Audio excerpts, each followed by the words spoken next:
Okay. Hello and welcome in, everyone.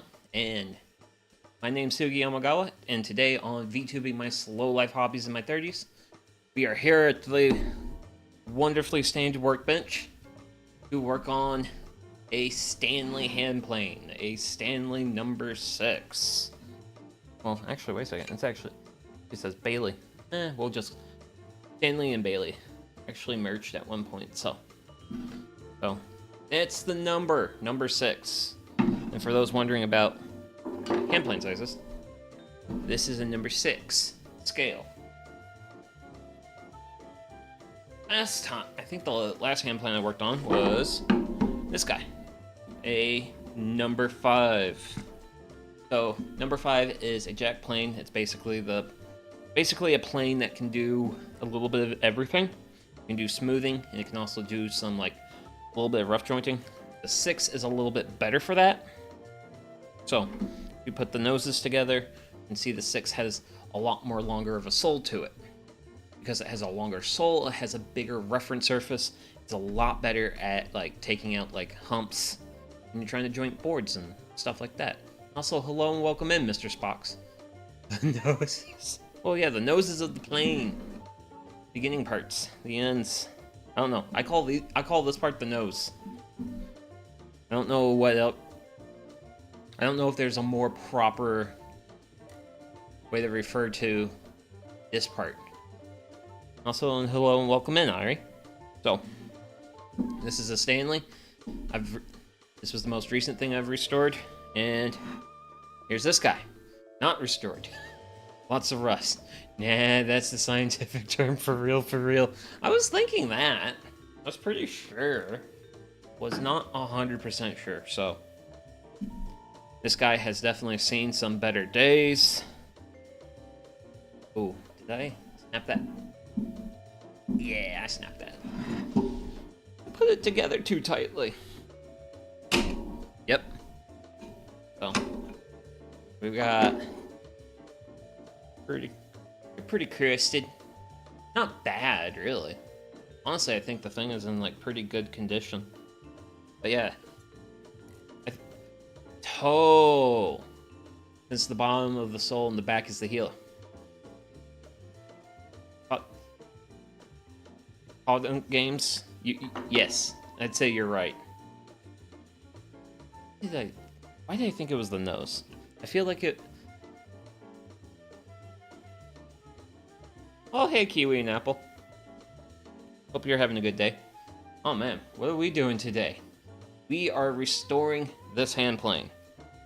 So I actually picked this guy up at a estate sale. Gosh, I don't know how long ago. Maybe 2 months ago? Let's see here. Oh yeah.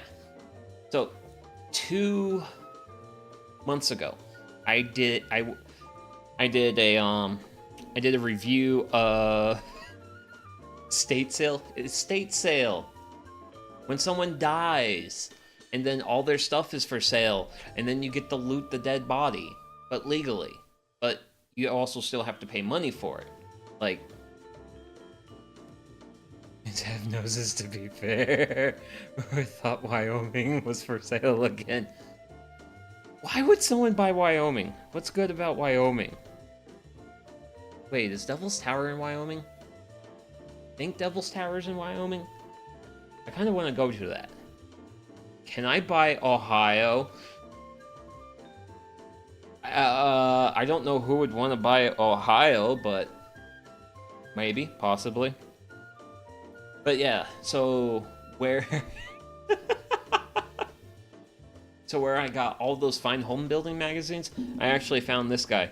And funny enough, this feller was on a it was tucked back into a shelf. I walked by it 2 times, and then kind of my 3rd time through, I was really combing through stuff, and then I was just ooh, I don't have one of these. So since I don't have one of these guys, $1 million right here. I don't think $1 million is enough to get you a state. But yeah, let's see. this enough of a contrast? I'll buy half. So, when I was first trying to take this guy apart, you can kind of see how my screwdriver's a little bit chewed up. That's because I actually snapped the tip of this screwdriver trying to take those screws out. I'll even settle for a fourth. 1 mil is enough for Rhode Island. I don't think 1 mil is enough for Rhode Island, otherwise some rich person would have already bought it and turned it into even more of a tax haven than it already is. Presuming it's a tax haven. So, really our first task in really cleaning this guy up is we gotta disassemble. The flathead is flat dead, yes. Very dead. Like, I'm really glad I took off the frog prior when I was trying to date the hand plane. There it is. Because, holy smokes, the screws on the frog were just like so incredibly seized. So incredibly seized. But I was overall in like pretty good condition. Like, sure, we got some like spot rust here on the sides, grubby bits, but really everything looks really good. Like the brass wheel looks very good condition. And sure, GoPro doesn't always do a good job picking it up. But there is a Stanley. Maybe if I had a flashlight, I could probably bring that out. But I don't have a flashlight. No, on me. I mean, I own flashlights. Darn. That's the issue with my stiff screwdrivers, is my stiffer ones do not have as thin of a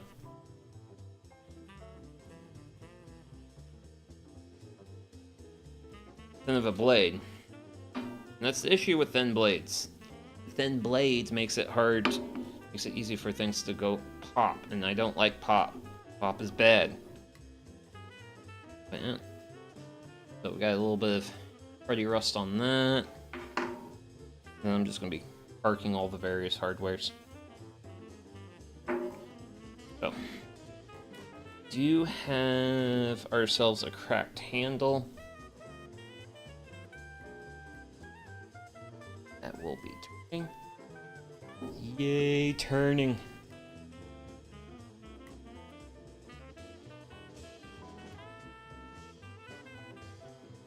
But I am not too particularly worried about the cracked handle.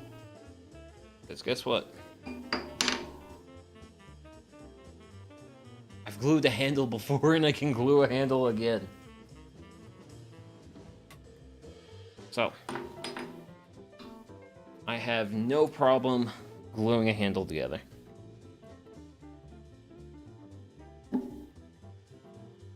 Oh. I was really prepared for more of a fight from that screw. That screw did not fight me as much. Thank you, screw, for not fighting me. Oh yeah. And you go together, something about this, but other than the split, handle's in like really good condition. So, shouldn't be too difficult to glue up, clean up. But with that, this is the bed, the body of the plane. So, definitely got some stuff to address.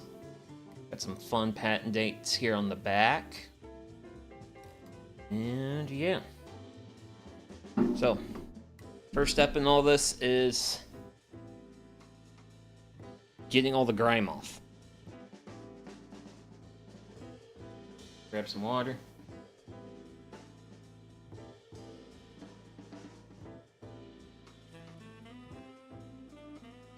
Bro, that was the first thing that died in the estate sale. What, the soul? Oh Oh, come on. Souls don't die that easily.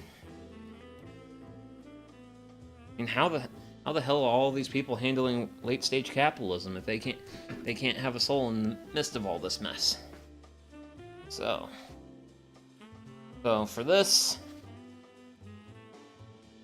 I just go in with a wet rag and elbow grease.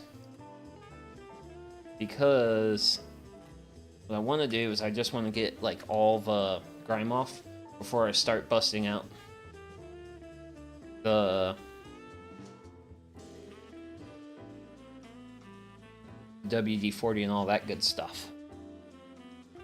Wow, great find. That's not bad condition. Yeah, I've gotten real lucky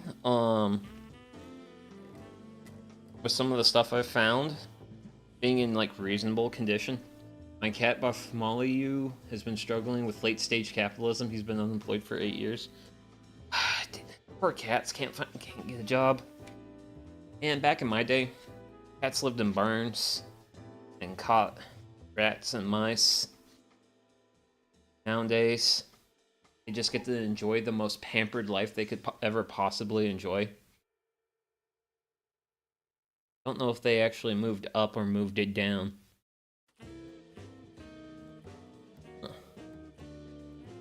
Some markings on the where the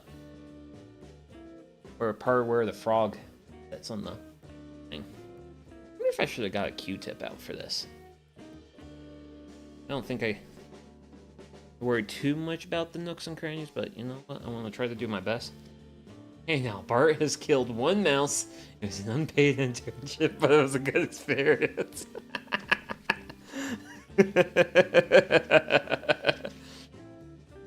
Well, good that Bart had an internship then.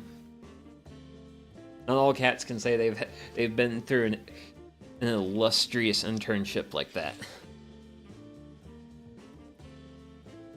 Let's see. There's our patent dates. March 25th, 02, August 19th, 02. Granted, I think the 02 is not 2002.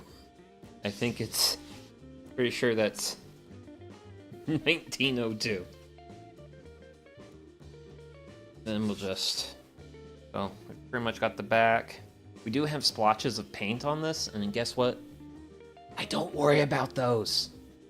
They're just aesthetic. Like yeah, we've got some paint here, there, a couple places, but you know what? I don't worry about paint on my hand planes. They just need to work. So, and that's the goal for today, is to get this up to working level. So, after wet rag, yeah, sure. Gets a little bit much. Let's give it a nice wipe down with a dry one, just to get the water off. Cause hey, we're gonna be taking rust off this thing. We don't want to be adding rust. Adding rust is bad. We wish to subtract the rust. Because if we subtract enough rust, it'll look pretty.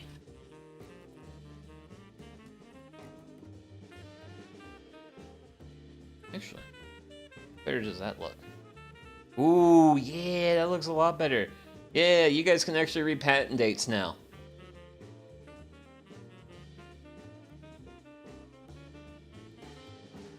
Granted, I think I've screwed up.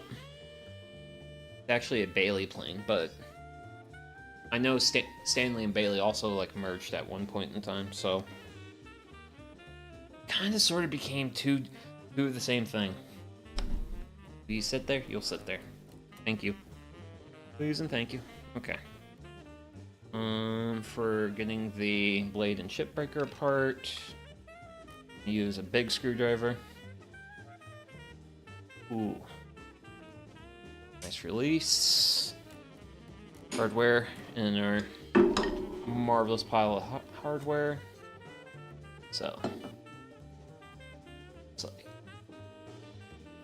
Ooh! Oh boy. That blade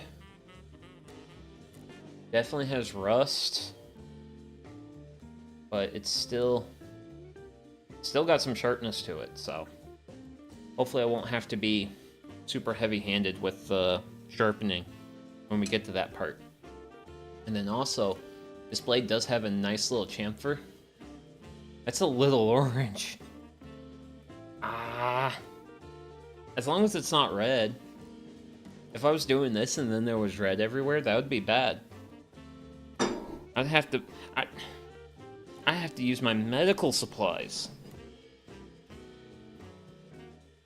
Granted, I just realized I've got 2 kitchen knives between me and my medical supplies, which is like, okay, if I hurt myself, not only do I gotta get to the medical supplies, I also have to get past 2 kitchen knives.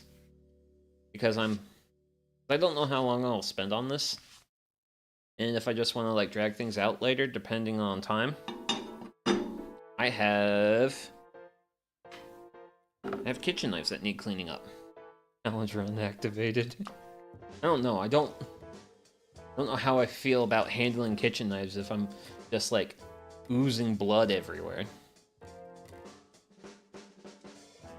I mean, I have oozed blood a couple of times, but small oozes. Nothing big. Big is bad. Blood everywhere is bad. My sister will fuss at me. And worse yet, there's an organization that is deeply interested in the gold that flows through my veins, which, funny enough, that organization is the American Red Cross. This is actually this is one of my like really old blood donation shirts. They would not like it if I got less blood out of myself and they didn't have a hand in that extraction. Do I want to? You know what? We'll take that screw out. I feel squirrely. Ooh, nope. It's too fat. Sorry, screwdriver. You're too fat. Like me. I can't go to the doctor, man. Doctor would say words to me about the W word. Red Cross mentioned. I mean, we were using Red Cross rags. We're talking about blood. Very easy circumstances to mention the Red Cross.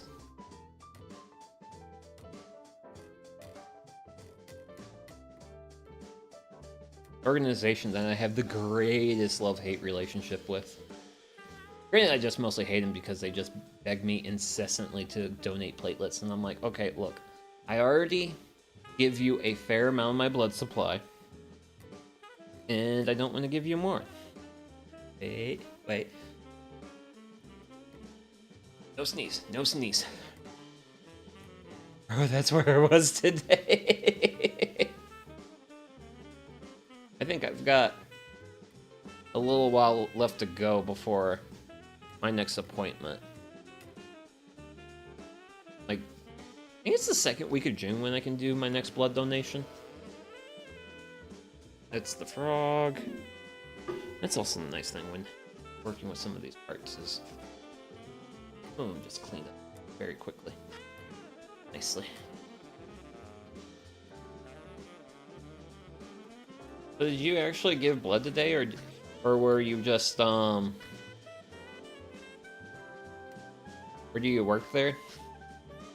I'm presuming you were donating blood, but that's also the primary reason why why I go to the Red Cross building. And it's also fun to go into the buses, but I've been, unfortunately, trying to be one of those, like, goody little two-shoes who gives blood as soon as she was donating. Yeah, I tried to be oh! Ooh, platelets, and oh, I never knew that oranges and anticoagulants don't mix. So, this has been glued. Apparently poorly. But that's glue. Huh. Might have to take sandpaper to that. Just to get the glue off before if I'm gonna re-glue it. I have to be mindful of that. But yeah. Red Cross really wants me to get on the platelet train, but I'm like, I just kind of want to stick with whole blood. I feel safe with whole blood. Also, whole blood happens so much quicker. Platelets, you gotta do. You gotta sit still. You gotta get hooked up to a machine. Okay. I don't know. Just the look, texture, the back half of the lever cap. It's cool. It's not smooth like the rest of it. Okay. It's you. And I guess we'll go through you next. Really? This guy's easy. Just a wipe down. Just a quick little wipe down. And good evening, Dad's old shop.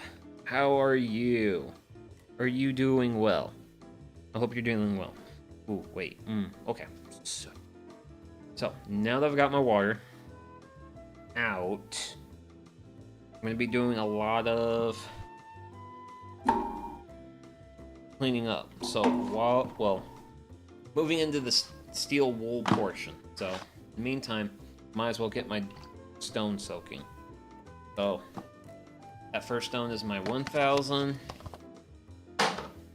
Granted, today, it's actually going to be the debut of the 6000. Now, I have gotten my stones pretty sharp with just the 1000, but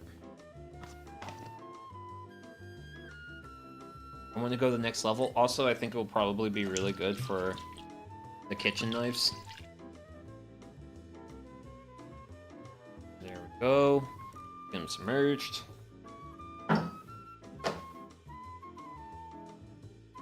Because it's going to bubble. Bubbling. Oh, the bubbles change. The bubbles are there. So, that'll just give time for the stones to absorb water.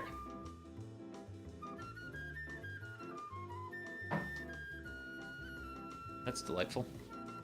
And then I also have a diamond stone. But, judging by how sharp that blade was, the stone can have a little water as a treat. Well, if the stone can have water as a treat, I'm gonna have some water as a treat.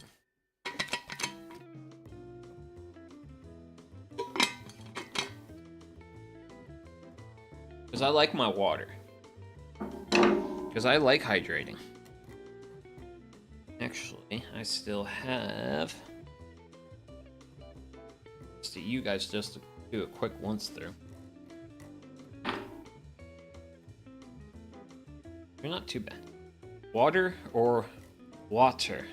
I don't know. I will probably call it all sorts of wrong things and use wrong terminology. That's kind of... it's very consistent with me. I am terrible about maintaining a consistent nomenclature. That washer, get out of there.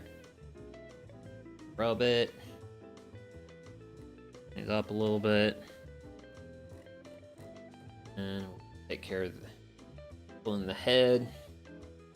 Rub it through. Just get a little bit of that grime out of the threads of the screw because, well, we don't want... we want nice clean threads. Because if the threads are mucky, well, then the threads are more likely to get seized. And I don't like it when the threads get seized. When threads get seized, then it becomes a very difficult object to work with. I don't like that. Why do they call them washers? They're just spacers. There is probably a really interesting historical reason that someone has already made a YouTube video on for that. Granted, if no one hasn't done that, there you go, Dad's Old Shop. That you have a wonderful content idea that is going to probably bring you in so much viewership. Because that's the type of like... Because that's like premium, like, it's 10 p.m. and I'm bored content. Like, hey, I'm bored right now. YouTube, teach me something about something I did not... Oh boy, I get to find a 10-minute video essay. Yes! Oh gosh. 10-minute video essays on obscured things because someone is just like an absolute dork for it. And that's why I love this platform. That's why I love this place. Just seeing people being dorks about things they love. That's why I'm glad to be here. Okay. I think that's... What rig? Go there. That's the kind of... Watch this 10-minute video on a 2-minute explanation. Oh, you gotta... Oh man, it's just like it's just like finding a recipe online. No, but I like the 10-minute videos where there's actually like 10 minutes of information. Okay, wipe you. Everyone gets a wiping. Except me, I don't want to get wiped out. Dumb tiss. Terrible joke. Granted, I'm just a guy in the shop, so... Of course, dumb jokes is the name of the game around here. Okay, so...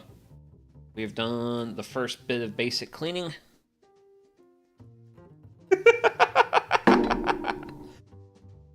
So, now we... Oh, yes. Wait, one moment.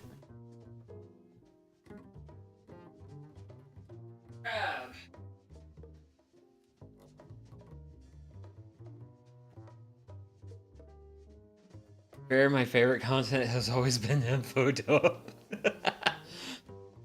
Or stuff that is just like really cool. I mean, personally, I'm a huge fan of wind overproductions, especially just because the logistics of X is just so fascinating. So, what I went to go grab is Evaporust. And this is, I just brought this out as an explainer because at this point in time, I'm ready to start working on removing rust. There are so many ways to remove rust. This is a way. However, though, for today, I will be going down the WD-40 steel wool route, not the Evaporust route. I did... One of these guys I did Evaporust on. I think it was the Stanley. Because I've noticed when I do the Evaporust, I get like a really like dull gray patina on the irons and the tools. And I really like it. It looks really cool. But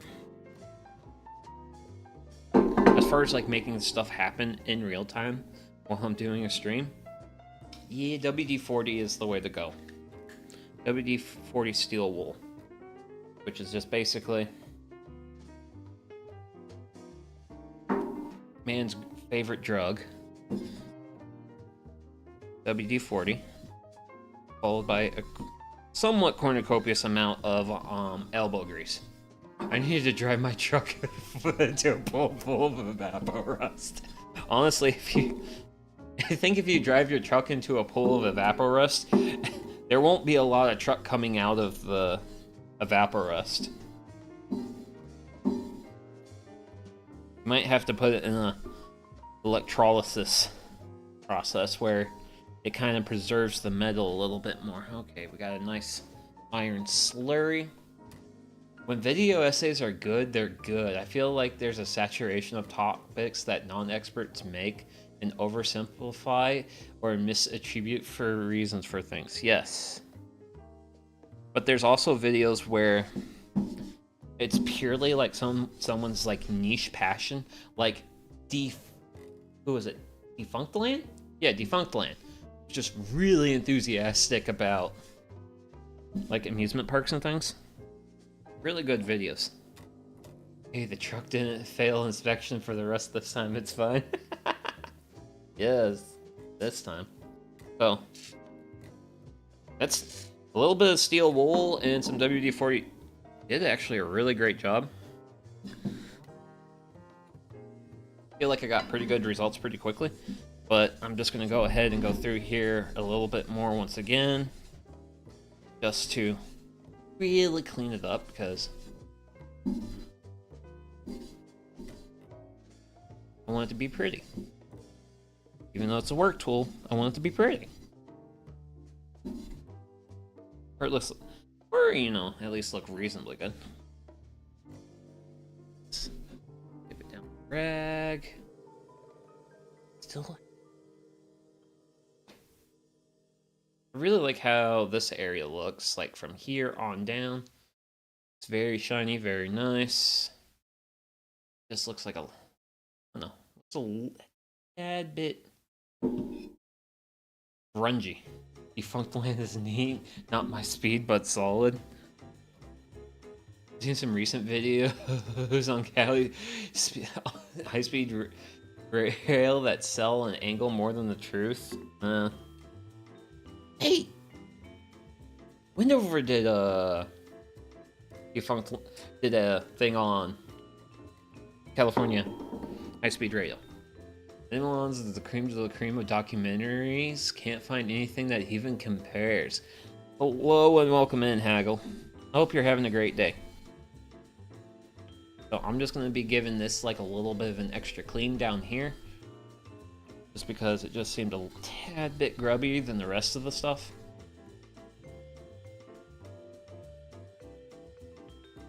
But also there's like stuff that's also just been like... Speaking of like other stuff like I like to watch, honestly, here recently, Ghost Town Living, if I'm like working on something or I'm doing something here in the shop and there's like no one live that I want to watch, I'll just put on a Ghost Town Living video while I work, and it's great. Because some of that stuff is like just fabulous background noise. Let's grab you guys, because we're going to bring you up to here. Little spritz there, and little spritz on down. Gravity feeds the WD-40 towards me.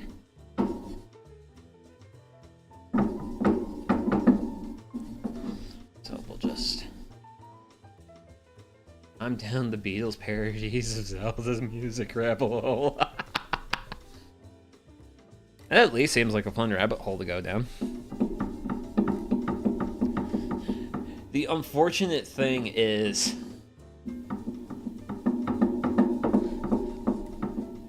I don't actually know a lot about actual Beatles music, and I feel like because I'm sure I've heard their songs here and there, but I've never actually like sat down and listened to them myself. Because, well, yeah, I'm way too deeply Toho-pilled beyond redemption. I wish Atrocity Guide and Knowing Better released more content, but that's what makes it good. That's what makes those people so dang good. I mean, shucks. Two of my favorite creators, Tokyo Llama and Bo Miles. Two of my favorite, those two are hands down some of my more favorite creators here on YouTube, and they rarely post, but that's what I like about them. And honestly, Tokyo Llama is my favorite woodworker on YouTube, simply because he's just a guy working on this house, trying to do his best. He doesn't have a big fancy shop full of fest tools.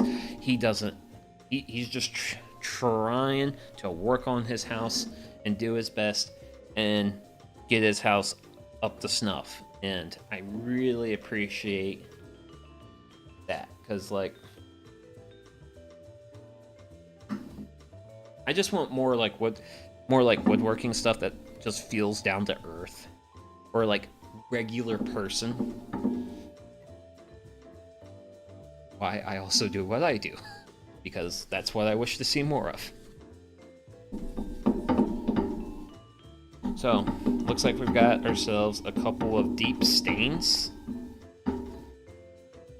in the sole. So, I might not worry about this.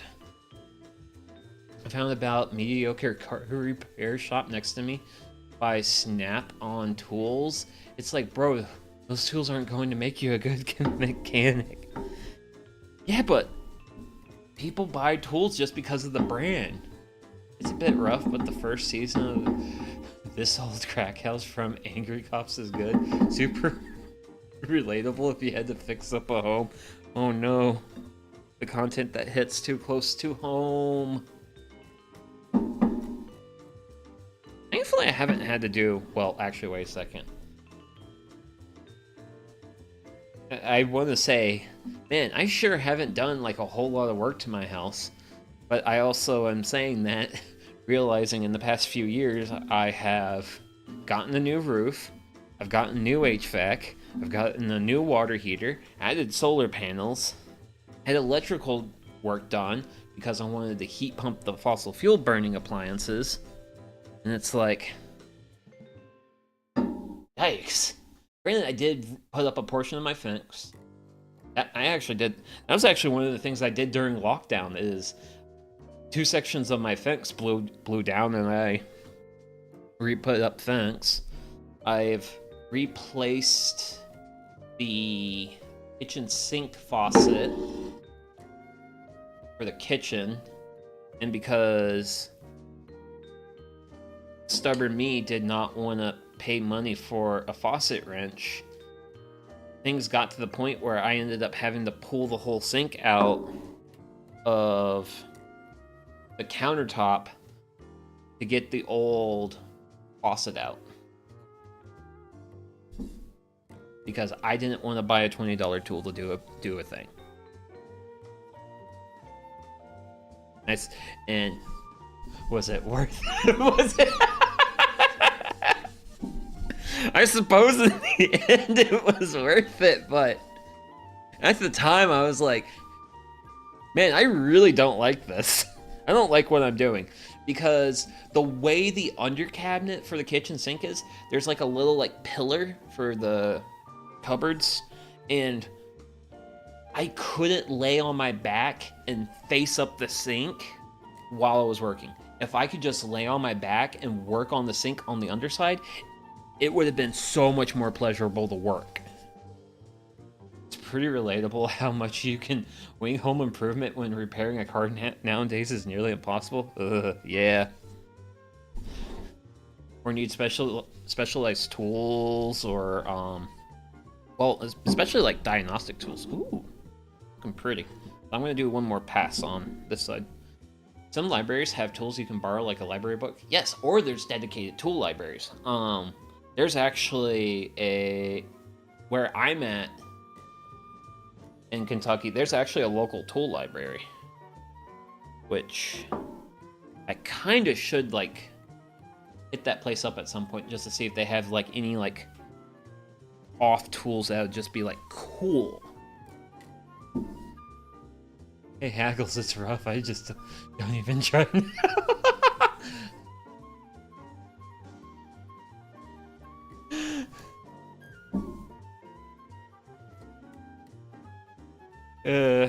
Thankfully I don't have to worry about working on my car, simply because I purchased a Toyota Corolla in 2015, and it's sitting at, I think I got 112,000 miles at it. I've been just, so far, all I've done is I've been keeping up with oil changes, so. Now granted, now that I have said that, something's probably gonna happen, but.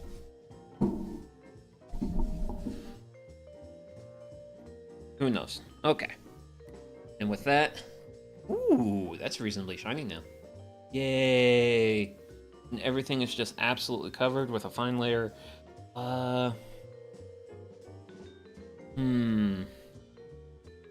really don't see much of any point to really going after any of the rust here. I might want to do before I assemble this, I might like take a rag, put some WD-40 on it, and just give a coat of WD-40 to this to just try, especially the frog, just to keep rust from forming there. I don't know why people even buy new cars instead of just going full thieves. You know what? Fair point. Fair point. Yeah, because like, shucks, the average, I think the average price of a new car in the US is like 46K. And it's like, who's got 46K lying around for a new house? Oh yeah, also other fun stuff. My credit card company's like, hey, Sugi, would you like a auto loan for like 20K? And I'm like, 20K buys me nothing in this market. Don't you know that? You said new house. If you didn't slip, probably. I don't even know how my brain stays on the track sometimes. Not even a used vehicle. My truck was like 23K. This was 3 years ago. Oh, okay. That's pretty reasonable. Yeah, like maybe a house should be 26K. I don't know, maybe I just got wrong information. That's probably true. Granted, a house being 46K, that is definitely not something that exists anywhere. Okay, so let's actually work on this guy next. I was like, shocked. Because I know the average price of a new home in the US is like 400K. It exists, just not any place you want to live. Yeah, pretty much. More. Yeah. Funny enough, there was actually at one point in time when I was looking at houses, there was actually a house down the street from where I live that was literally looked like a largest shed that got converted into a house, and it was like 44K. And I genuinely thought about buying it simply because, man, that is just enough house for me. But I ended up not doing it. And now other people live there, and it seems like they're living their best life there because they got a fire pit in the front yard. And whenever I drive by that house and I see the fire pit, I'm like, you know what? People who did buy that house love that house, and that's nice. I have a whole lot of crud right at this edge, so I'm going to be really focusing on cleaning up that edge. It's going to be where most of the work on this side is going to be. Just getting all that crud off that edge. Granted, it's hard to go back and forth with it being right on the edge and just have to be like brushing. Heard in Japan, houses are going for dirt cheap because everyone is moving to the city. It's actually a couple of factors. One factor is certainly the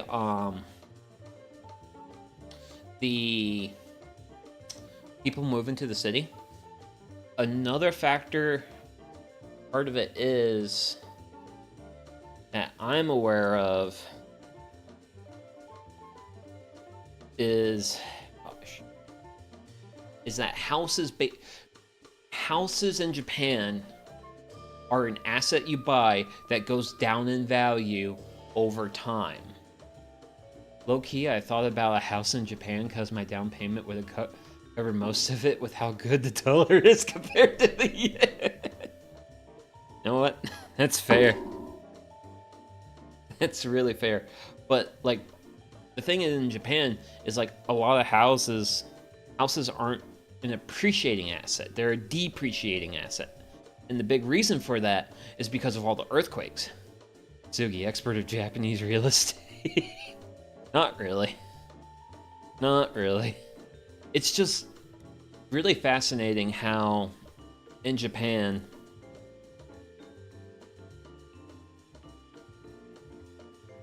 houses are treated as a depreciating asset because of how often the building codes get updated. Did I buy Hollow merch and not spend $100 on shipping? Oh man. Me thinking about buying stuff off Yahoo Auctions Japan and not having to pay a lot of money on shipping. Because, oh boy. Yahoo Auctions Japan is scary. And it's scary in the like, ooh, this stuff is... Because it's all like second-hand stuff. But it's so cheap. Because in Japan, second-hand stuff is considered not as desirable as like new, but it's Japan. They take really good care of their stuff, so it's in fairly good quality. I've been really thinking if I wanted to get some camping gear from Japan, I would probably be hitting that up as like my first source. Because there'd probably be people wanting to offload some of their like old camping gear because they bought the shiny new thing and now they just want to get rid of the old stuff because guess what? Stuff takes up so much space and they don't want to hold on to it. They want to make room for it. Japan got this demolition method where the skyscraper is taken apart floor by floor from the bottom up.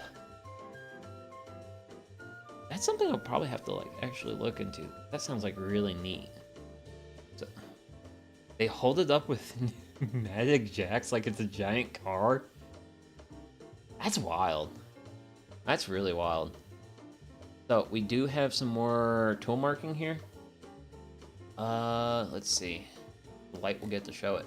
It says, ooh, a little bit, just a little bit. Oh, yeah, you can see the Stanley, but Stanley patent date. Most of the parts can be reused later. Oh, cool. That's the blade. Pretty quick and easy. Into my bin. And next up is the chip breaker. The chip breaker... a little bit rougher. Help, they stole my bottom floor. And they just took the second one too. How did they get away with this? Granted, that also seems like something they would like have to like that's kind of like one of the cool things about like Japan as like a society and like how they do certain things, because land is such a premium that they have to do a lot of things in such a way where land's at a premium and they have to work around that restriction, and therefore they do all this neat stuff because, well, they're just trying to work around a restriction. Like, for example, let me think of different other examples, like how garbage is handled in Japan. Like, a lot of garbage in Japan is either recycled or burned, is what happens to most of their waste, simply because they don't have the land for landfills. Little bit of part on that corner. I think 100 yen is like 63 cents or something. Doesn't help that there's a huge oil shortage there. And I mean, how much do you care about oil when you have just really good public transit? I mean, granted, if I was burning everything sounds really unhealthy. No, because they basically do it in. Let's see. I think there's a YouTube channel called Life Where I'm From, and it's a Canadian guy who got a Japanese wife, and then he talks about his experience living in Japan, and I think he actually did a video going around and showing all the garbage incinerator plants. Like the actual places where they burn the garbage. They actually do a lot to like make those places look nice. Little bit. I don't need lots. I don't need a lot of WD-40. But yeah, it's cool. And also, like, another thing with Japan, and a lot of us individuals here are kind of into woodworking. The whole reason Japan went super hard on wood joinery was because of two reasons. One, their iron sucked. Their metal was garbage and they didn't have a lot of it. So they didn't have metal for nails, pretty much. Metal was a precious commodity to them. So they just had to work with what they had. Plus, with all the earthquakes and such they deal with, they had to make sure their buildings could have like give and flex. And they did that through joinery. And the thing is, if you say were to use like nails in a wood joint, well, if your wood wants to move on you, that nail's not going anywhere. Actually, it's a different example of... Actually, you know what? I actually do have an example of wood meets iron.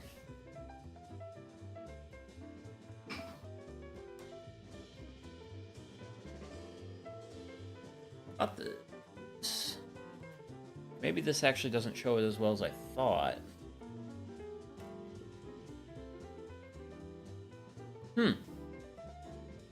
Did the wood shrink on me? The wood shrunk on me. But originally I had some... The cracks have gotten a lot fainter. So this is an actual, like, Japanese hand plane. Funny enough, this was in my grandpa's auction when the family was like, okay, Grandpa's been dead for a year, let's just auction off all his belongings. So, yeah. I used to have some cracks on this, but because one of the issues with some of these wooden planes is... Wait, no! The Ohio one? Wait a second. Let's get out the Ohio technology. Was it the Ohio technology that's flawed? Because I wouldn't be surprised if the Ohio technology was flawed. Yeah, there we go. Okay, I knew one of my wooden hand planes had a somewhat big crack in them. So we have kind of a big crack here. That's because when the body of this wooden coffin style plane, when it shrunk with the iron in it, we got that crack right there. Granted, the cheeks of the plane are fine. Those are good cheeks. But this was actually I think this was like the first hand plane I worked on, and I still have to configure this better before I assign it a role in my shop. Okay. Back to scrubbing metal. Because that's actually what most of what we do. That's most of what fixing up a hand plane's about. Is just wooden hand planes look more ergonomic. A little bit. Like this Japanese one here really don't have like a lot to like grip onto, but it's also doesn't have a big blade to it. So this one is essentially, I use this guy as my mini block plane if I need to do like work. But yeah, the big reason for the look of the coffin plane, grab it, is it gave you a lot to grip as you work the plane and you work the wood. Now,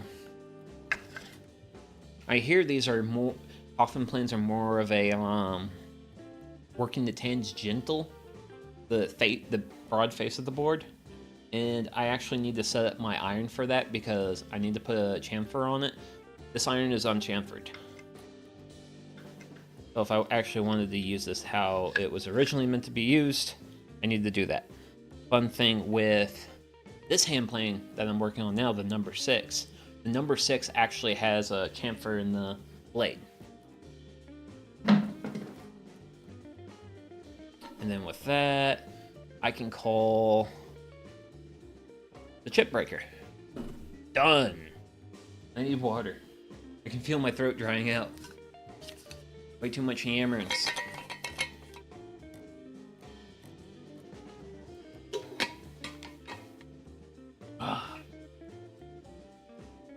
Man. Good stuff, good stuff, good stuff. Now, next up we have our frog. We got a little bit of rust there. Maybe some like a little grimy on some of the sides.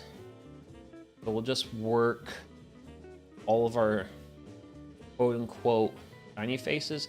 Any of the area that has the Japanning, I'm not going to worry about it. Don't seem you need to worry about it. But we're just going to give this guy a really light clean. Really nice. You know, you can use WD-40 to read through an envelope. Would not be surprised. And I feel like it would smell like WD-40 afterwards, and someone will know. Be like, man, why does this envelope smell like WD-40? Actually, when I worked in warehouses, I could always tell when the forklifts were recently serviced by the smell of WD-40 on them. And I was just like, oh, my picker smells like WD-40. Yay, today's gonna be a good day. Like, it's not gonna be break down or anything. It's been recently serviced. And it just smells nice. I mean, I honestly just genuinely like the smell of WD-40. To the point where if I could... Actually, why wear cologne when you can just put on some good old WD-40? But yeah, nice, quick run through with the WD-40. Looking very good. Now we're gonna turn it over. Now work some of our other surfaces. Clean those up a bit. I can always tell when the forklifts at work are recently serviced because the forklift service area is 5 feet from my workbench. Well, that sounds like the easy way to do it.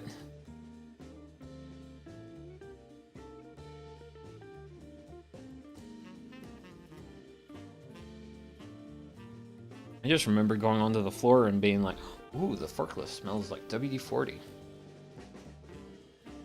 I like that. I like the smell of WD. Oh. I really like the old machining marks. Like, those old machining marks are really cool. Back in the good old days when we couldn't actually make stuff look like super slick. Okay, now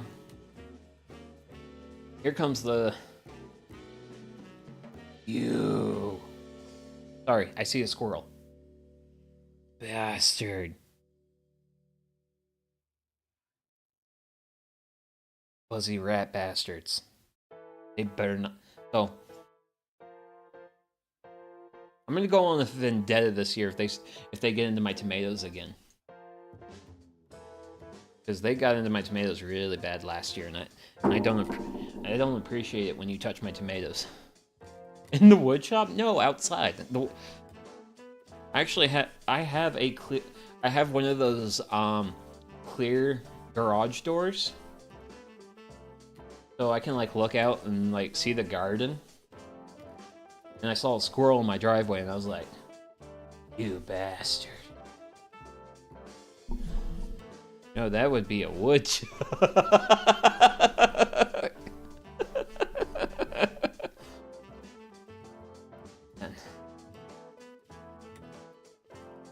Only have to worry about you guys going after my firewood, not my tomatoes. Honestly, actually, how mad would I be if a critter was stealing my firewood? I might be pretty mad. Granted, not as mad as that one time. Gosh, when was it? Was it 21? It was 21 or 22 or something like that, where I came home from work and I saw this groundhog just lumbering their way out of my backyard / garden area. And then I get out of the car, look at my garden, and all my brassicas are gone. Broccoli, gone. Kale, gone. Cabbages, gone. Just... that fat rat bastard just destroyed all the brassicas. All my brassicas just gone. I was like... I was looking forward to eating those. I grew those to feed me, not you.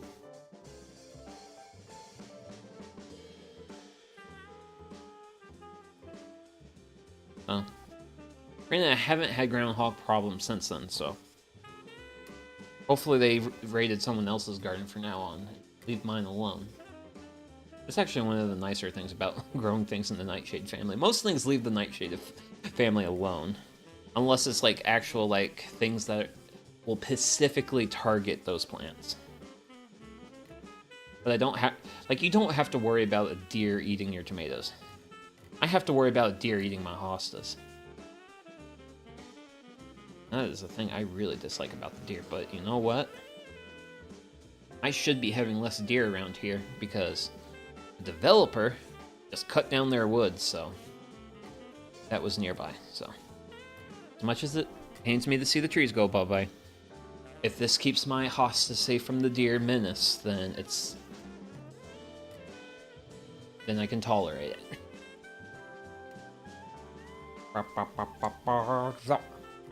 Okay, so we got a pretty nice polished up. Not perfect, but looks a lot better than it did before. Because the mess that was on here is now on my hands. That's always like the funnest thing about like doing like restoration work, is that you can tell you're making progress by the amount of the mess that ends up on your rags and you.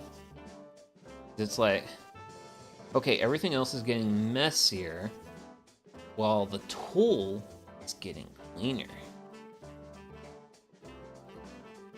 So that means we're moving in the right direction.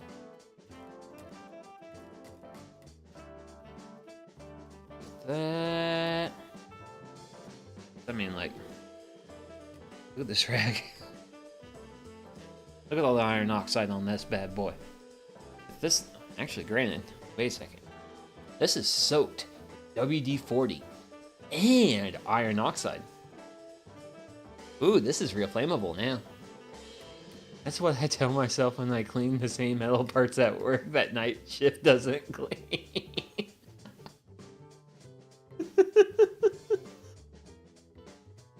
Yeah. Oh yeah. We're looking good there. Good there. Huh. Small nicks. What did he do to me? If I look at the back, let's see, the back doesn't really look all that bad. I'll just do a... I'm confused, where's the beer? Why does a man need beer when he has a can of WD-40? Like, I have the best man consumable there is. Good old-fashioned WD-40.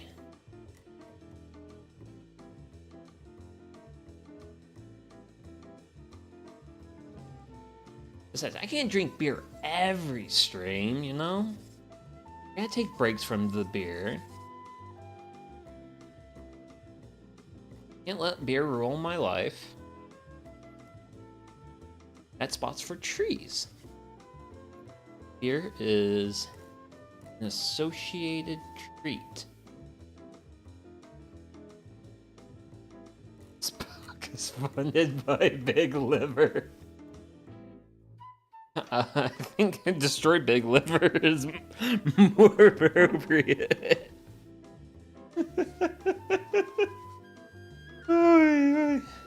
Okay.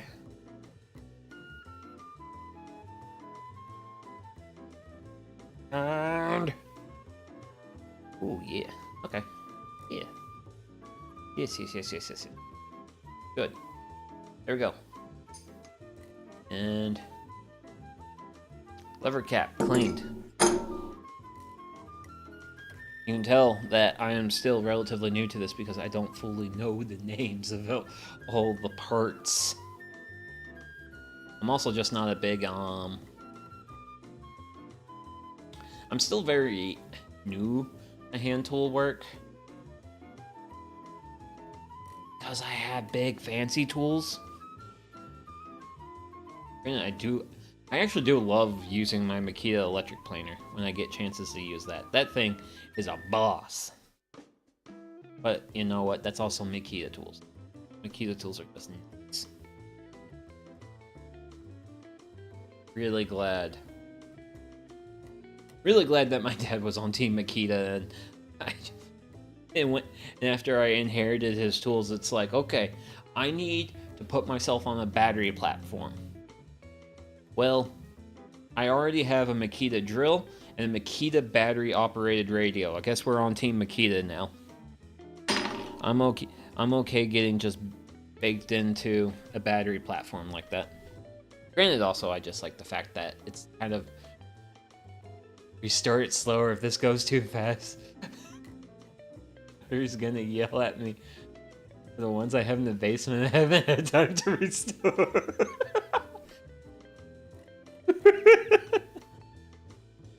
Well, you can just say you have a different process. I mean, this is just I'm just showing one way to skin a cat. I mean, there's all sorts of ways you can.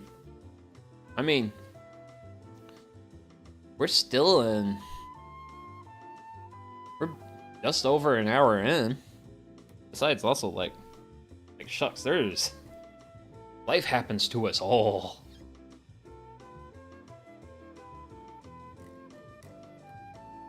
It's like, shucks, man. I mean, as much as I like doing stuff like this, if I actually did not make an online schedule, post it to the internet, and have other people see it, and be like, hey, on this day at this time, I am doing X thing, I wouldn't be doing this right now because I'm looking at all that firewood in my driveway, well, logs that have yet to become firewood, and I'm like, man, I sure could use some, like, firewood time. Also, I want to get that firewood chopped up before, well, I want to get the logs chopped up into firewood before summer hits, because I don't want to do that work when it's, like, 90 degrees outside, because then it sucks. It sucks when it's hot outside. But right now, things have been, like, they've been getting up into the 80s, but thankfully that area of the driveway also gets put into shade pretty quickly, because the house starts shading it pretty early in the late afternoon. Haven't had the time, more like got distracted and started learning another programming language.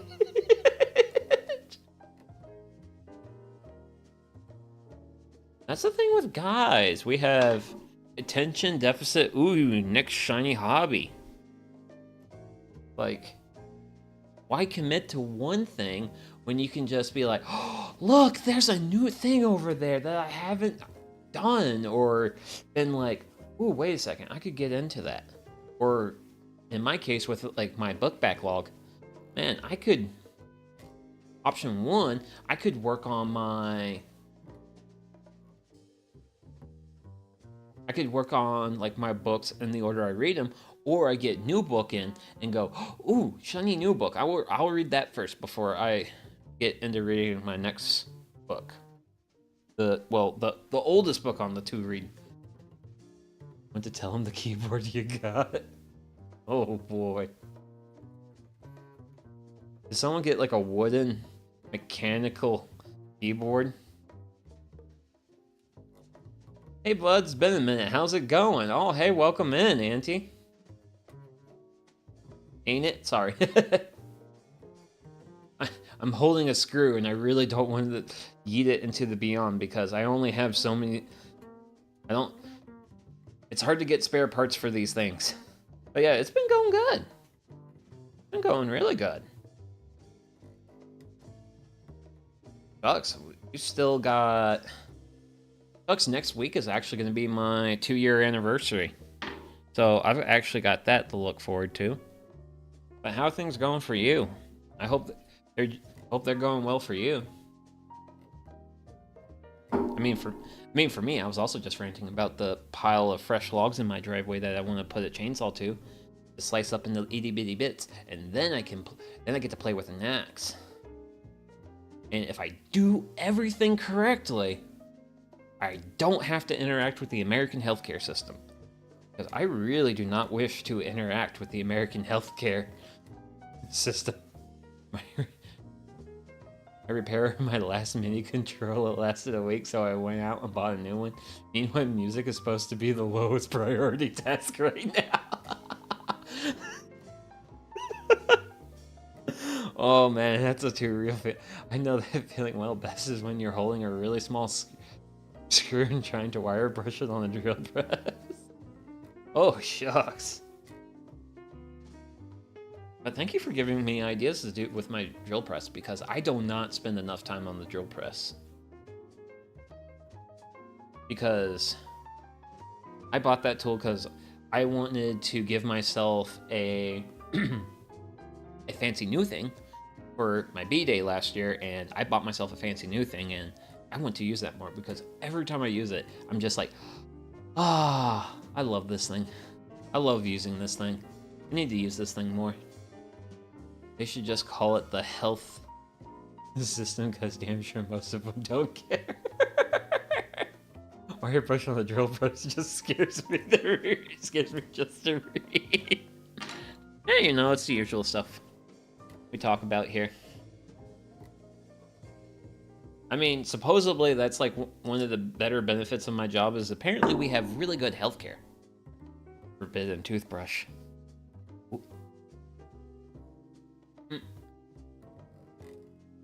Now I'm just okay, so that triggered a thought. Ari. And the thought was getting a wire bristle stuck in my lip, and I don't like that thought. That thought makes me uncomfortable. I've gotten metal splinters before. Metal splinters are the lowest form of splinters. Even though, what was it, today or yesterday? I think it was yesterday. I was reaching for something in my work truck, and I have like plywood down on the floor, and I reached for like a tool, and a convenient splinter just decided to find the underneath of my fingernail, and I was like, okay, well, that was certainly an unpleasant. That's firmly in unpleasant territory. I don't have a bench grinder with a brush, so I just put a brush with a shank in the drill chuck. It's not particularly sketchy, I think. I mean, I don't really think that's like super sketchy. I actually have a book of like woodworking jigs that, and one of the jigs is it shows you how to turn your drill press into a mini lathe.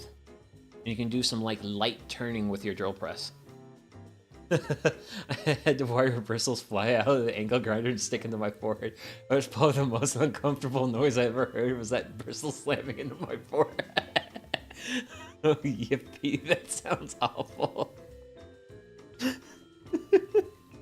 Oh wait, I meant to put the screw over there, not the steel wool. Getting distracted, buddy. I have a wire brush attachment for my bench grinder. Good thing I was wearing eye protection, because I learned to stand to this side when it started up fresh. Oh, okay. Well, that's good news. Good to know. So, speaking of bench grinders, that's the next tool on my tool purchase list. So, but I cannot buy a bench grinder just yet, because right now my drill press is sitting on the flip tool stand, and I'm going to put the bench grinder on the flip tool stand. So I have to make a dedicated piece of shop furniture just for drill press. Then I can buy a bench grinder, which is probably gonna, I might start that project next week. I'm not entirely sure. Oh yeah, eye protection with wire wheels on anything is vital. Yes. What kind of drill press did you end up with? I ended up with the Grizzly 14-inch. It's got variable speed controls, which, oh my goodness gracious, I like that. I like that so much. As a person who's just been like dabbling their toes into a little bit of blacksmithing, being able to go between metal cutting speeds and wood cutting speeds has been really nice. And also, I just like the sound of that tool as it's running. Like, it just sounds like happy tool, and it's just like, oh man, this is good for the neurons in my head. That, and also it's just being able to put like really clean holes into things when I needed to like drill into something, having to like throw a Fastener bit into a corded drill and then trying to get it like perfectly straight up and down. Having a more consistent way to do that is super nice. Bench grinders are easy, just make sure to get his speed adjustable and have an option for a tool rest. Yeah, like, at least the choice of bench grinder is going to be easy. I agonized on choice of drill press. Ooh, nice. I hate changing belts so much at this point. Yeah. That was kind of like my thing. I was kind of insistent on getting a variable speed one, but I also wanted something that was, specifically I wanted something that was meant for being a benchtop drill press. I wanted a benchtop drill press, and for it to be nice was some of my main requirements. Variable adjusting speed is a nice. Mainly, I think I got to the point where I was debating between the Grizzly and the Shop Fox. Shop Fox was a little bit nicer, but also a fair bit more expensive. So I just was like, the Grizzly seems really good size for what I do. So I'm going to go the Grizzly route. And yeah, been nice. Having a drill press after using a hand drill forever is life-changing. My first drill press was a bench model Central Machinery from Harbor Freight. Nice. I have that same one. Does yours get hot after like 10 minutes of use? I mean, here's the thing. Like, some people hate on Harbor Freight, but you know what? If you're a weekend shop user, you don't need something that needs to run for more than 10 minutes at a time. Also, with the bench grinder, if it tells you a minimum material thickness allowed on the tool rest, abide by it. Turns out they don't say that for no reason, as I learned. Well, funny enough, I actually keep every single manual. Shucks, my drill press manual is lying right next to the drill press. I am 100% on team. Have a manual, reference the manual. It's there for a reason. It helps you out. Keeps you from doing a stupid. Really wish to avoid doing stupid. Especially with spinning motors that have sharp things and is like, worst case scenario, my eye protection's justified. No, I was keeping an eye out for used stuff. Sometimes you'll find something nice that somebody bought and hardly used for a good deal. Yeah, but for now, I'm still very much on my, just waiting for, well, I can't just buy a tool and not have a place for it. I have rules. I have to work in restrictions, because right now my shop's kind of getting a little stuffy with stuff, so I'm not just gonna just buy stuff where I don't have like room for it. So I have to have the room for it. Then I can get to treat myself with the tool, but I have to make the appropriate space and room for the tool. Then I get to buy my tool. That's how I gotta motivate myself for keeping a clean shop. Maybe, I don't know. Speaking of stupid, Bart just woke up. Okay, I'm drinking water. Oh, water's amazing. Oh yeah. It was probably slow, but it was a hell of an improvement over a hand drill. Yeah, I got rid of that thing a while ago. Now I have a monster's Weldon 20-inch variable speed with a 2 horsepower motor. That sounds so nice. I would love to be disciplined maybe someday. Well, my issue is well, the thing is I don't have one of those better halves to keep myself in check. So I have to abide by my own self checks to keep myself out of trouble.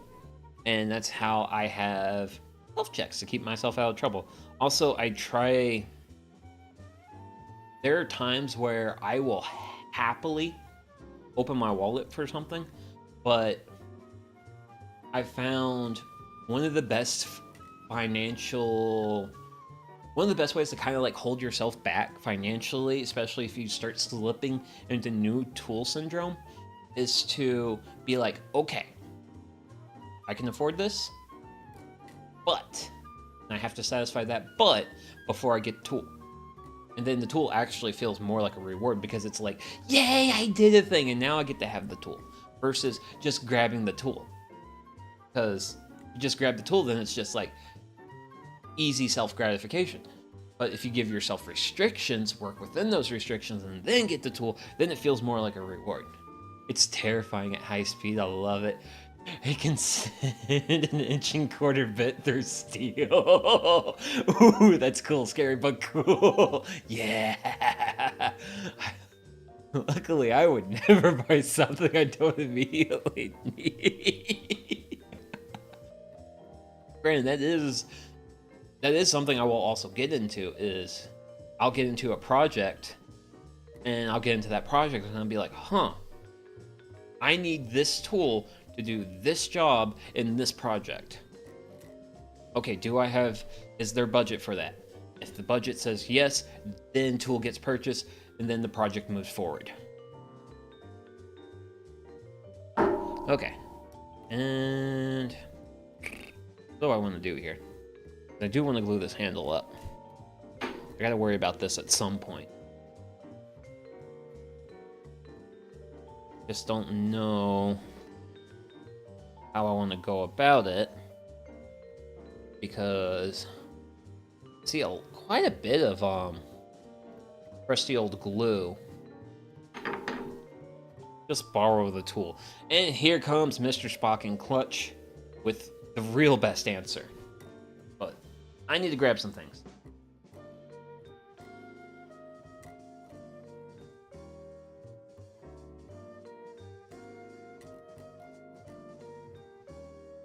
Yes. Yay. I got things. My problem is Facebook Marketplace and auctions. Don't speak of the places where I'm at my lowest and weakest. I didn't need a 20-inch drill press, but for $250 being in great condition, I couldn't stand. Oh gosh. Okay, I felt that. I really felt that.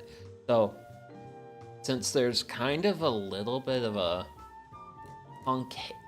little bit of irregularity to this, I'm just gonna use some like sandpaper wrapped in a dowel. And I'm going in real light here. All I want to do is kind of clean up some of that old glue and maybe expose some fresh new wood before I get into gluing this up.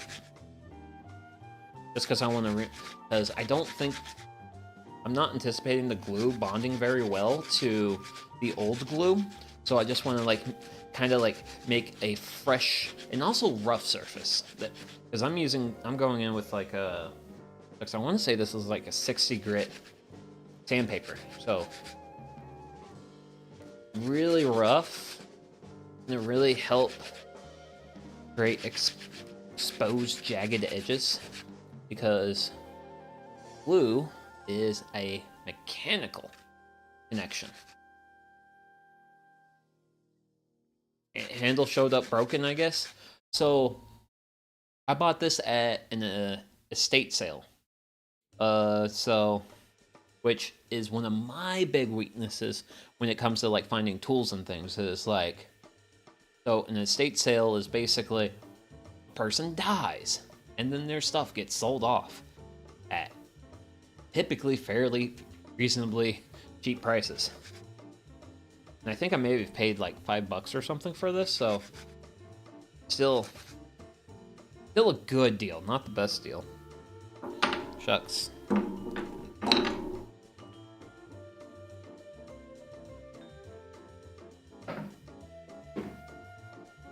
Yeah. Yeah. So, this Stanley number 5 jack, this Bailey combination plane, this is a Heil Tool Company coffin plane, and then this Worthington smoothing plane sent me back a whole $3 at my grandpa's auction when we were auctioning off his shop. That's super cheap for his Stanley number 6, at least in my experience. Well, funny enough, that this was like tucked back in like a corner of a shelf or something.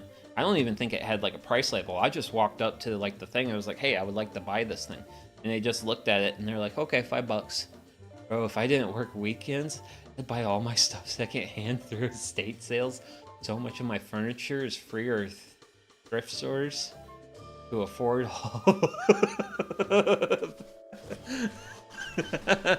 Bowed Up Games keyboards. I mean, that's just part of the compromises you gotta make to be happy. Okay, I was handing you... Yes. Got some grittiness, but we definitely have some nice fresh surfaces, so I'm gonna clean up the other side.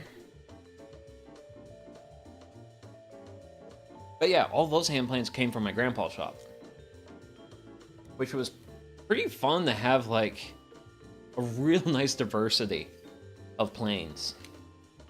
And then also my Japanese hand plane also came from that estate sale, but this single thing was $3. So the price I paid for this bit of steel and a piece of wood was the same as all 4 of those hand planes.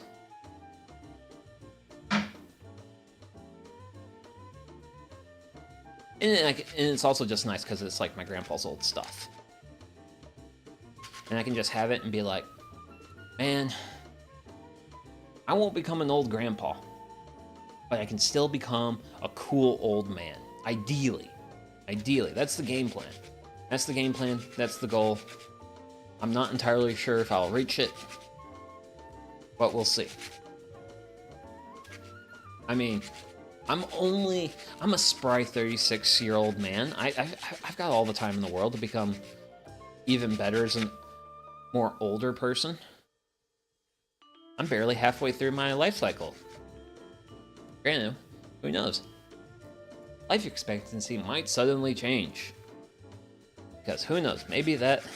Well, actually, I don't think I have to worry about Ebola, even though I've been seeing lots of news for it. I think I'll probably have something else to worry about. Cool Uncle's still buggers. Oh gosh. I mean, I am gonna be a cool uncle, cause, well... Get in the robot, Suki. Get in the... Why would I want to get in the robot? Like, sure, giant robots are cool, which, gosh, that's a separate tangent, but I need wood glue and things.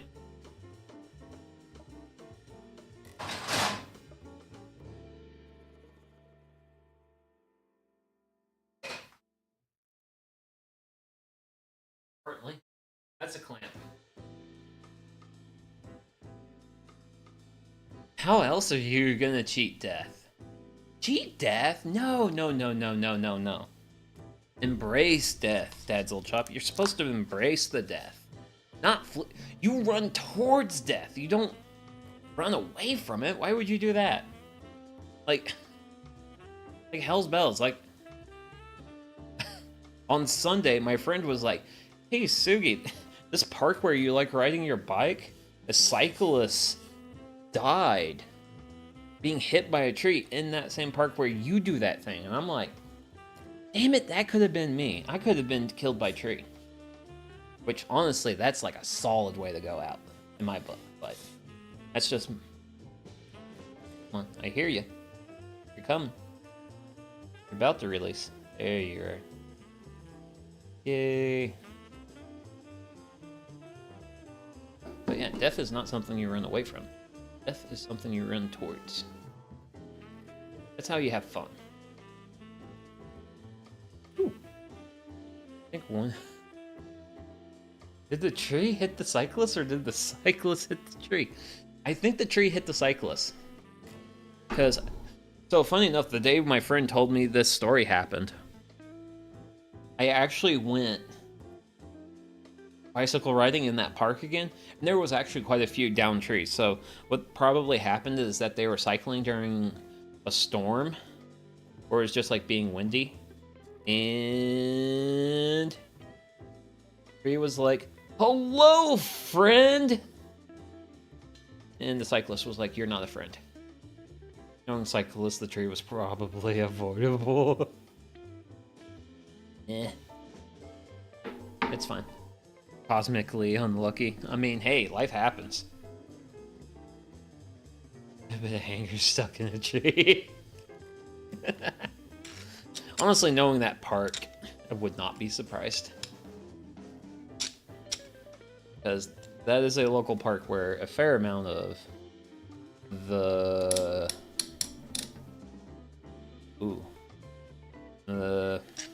some of those drugs are consumed. Now, were drugs related to that incident? I don't know. I don't care. Now, this is the sketchiest thing. Because I want to clamp it. There's no good way to clamp it, actually.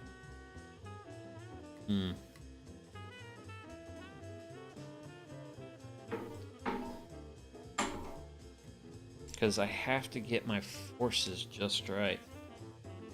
Get the tree toxology report. Damn, tree was on marijuana.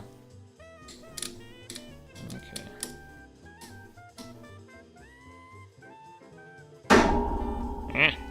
No loud noise. Not that kind of loud noise. I don't like that kind of loud noise. Now, funny enough, I actually did glue up the last handle exactly how you're seeing me try to do this.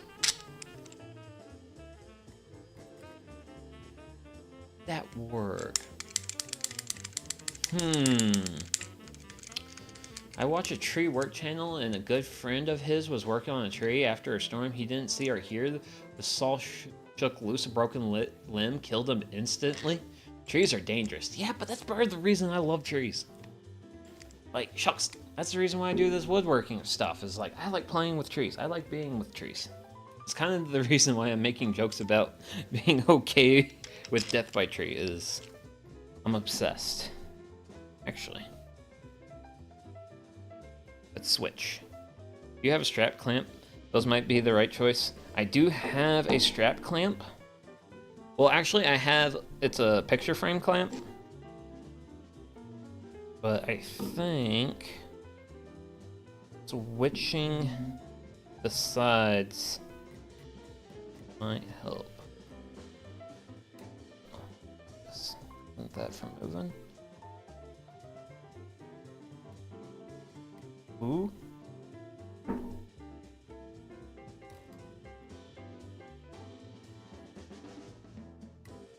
Aha! I did it once, I knew I could do it again.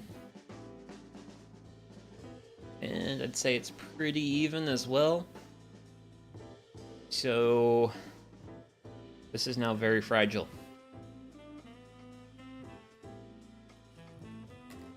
Stay. Stay. Behave. Don't do anything I wouldn't.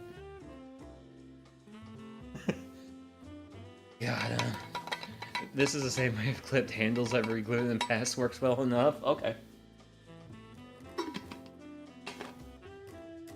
Because... Where are you? Because I've re-glued this, the Stanley one, because I did try...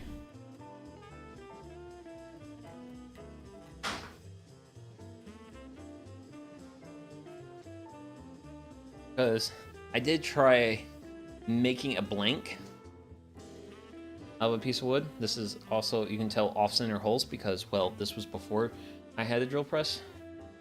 I think I actually destroyed a bit in there. But I was originally thinking about just making a new handle, and it's just like, let's just glue it. That's the easiest solution.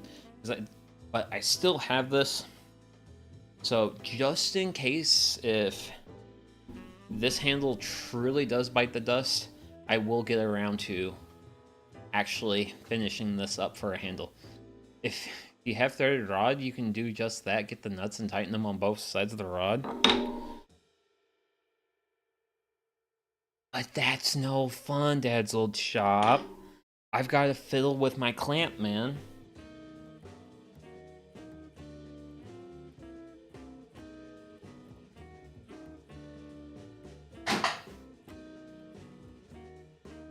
Why should I do something the easy way?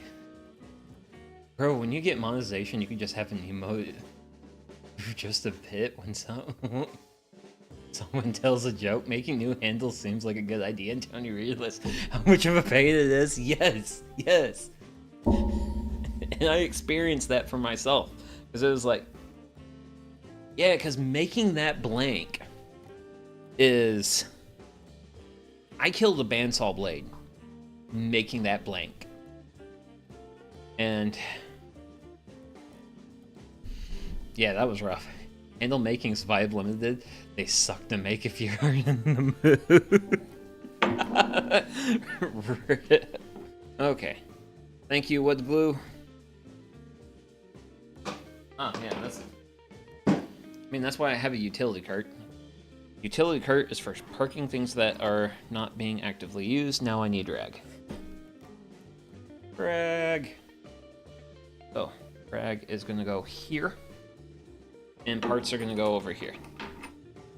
Because it is about time for everyone's favorite part. Or what I presume is everyone's favorite part. I don't know. I don't know if people have a favorite part with this.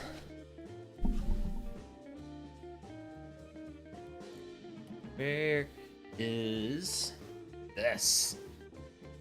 And actually, the steel wool has to leave. Because here's the thing.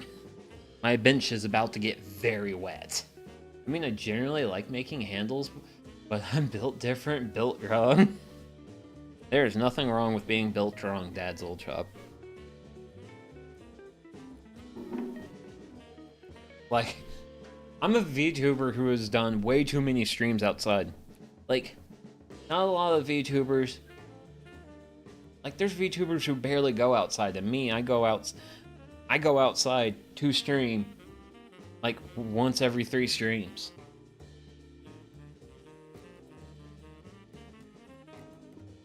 And...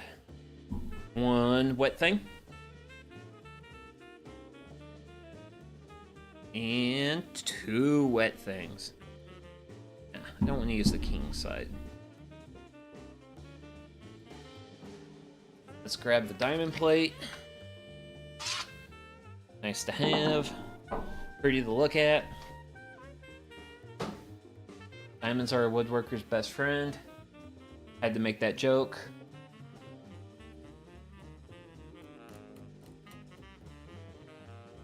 And water. Hey! Why did I take up all the room on my workbench?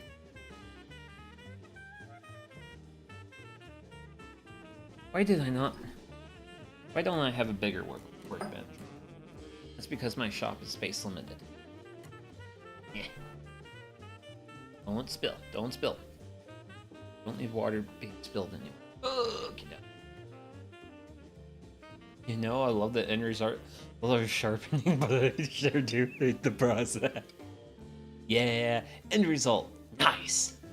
Process, not nice, but yeah. So, we actually have kind of a slight chamfer to this blade, so I'm wanting to preserve that. Now the thing is I normally have sharpened these blades straight-handed, so I've actually never really done like a proper chamfer on one of my plane irons before, so we're just going to figure that part out, which I think I'm just going to have to just like work the sides, I think is the way to go about it, but we'll see what we can do. You make it, I'll sharpen it.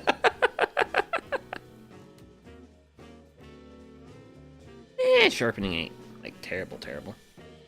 It's a process, but it's a process that gets you going to where you want to go. But yeah, we're gonna start off with 1000 grit. I don't think this is gonna need a lot of work. Not gonna lie, I don't sharpen my knives at work. I do the handgun stuff my coworker needs in exchange. I will have sharp knives. Honestly, if I need a sharp knife at work, I just change out the blade in my utility knife. Oh, worked a couple sides of that. Switch it over. Strike the other side. So I'm trying to focus a little bit of work on side to side. I'm thinking if I focus on side to side, I'll maintain that chamfer. For a chamfer on the blade, you just do straight normal. Then on the last 2 to 3 strokes on each corner, you put pressure on the corner instead of the whole blade. Oh, okay. Well, that makes my life easy. Okay, so I just have to go the straight route and then do a little bit of fine tuning at the end, and that works. So, splash a little bit of water here.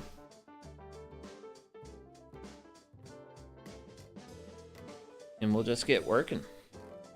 Because I don't think it's going to take much. This blade is in pretty good shape.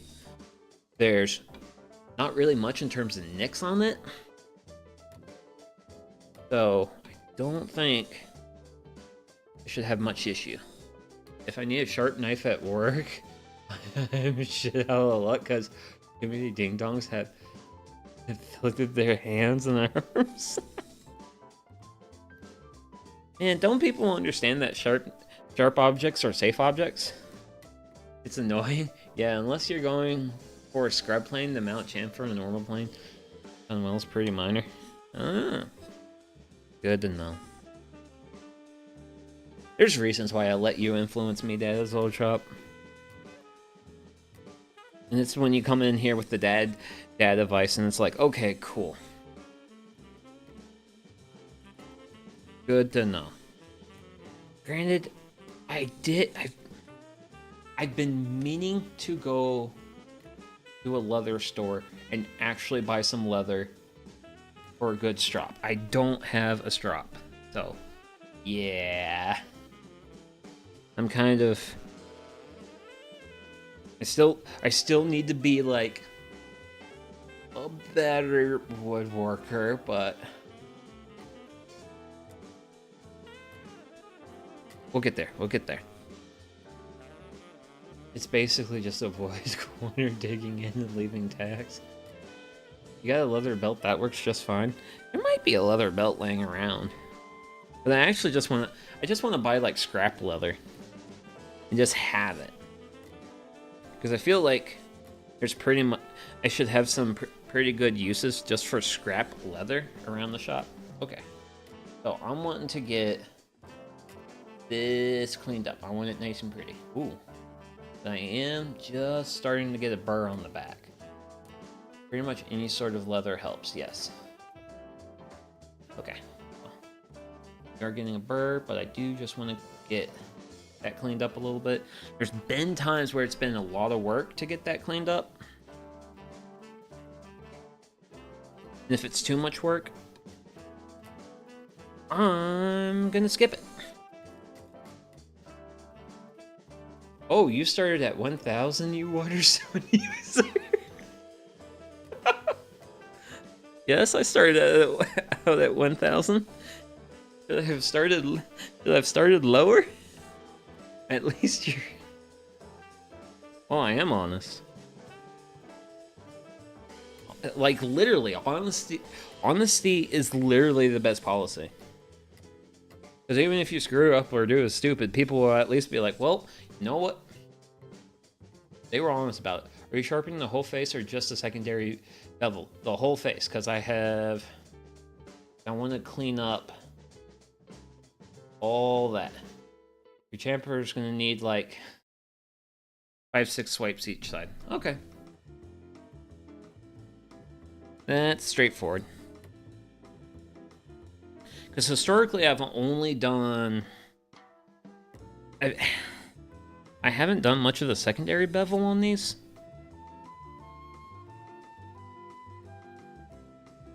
But I've still gotten these sharp enough to...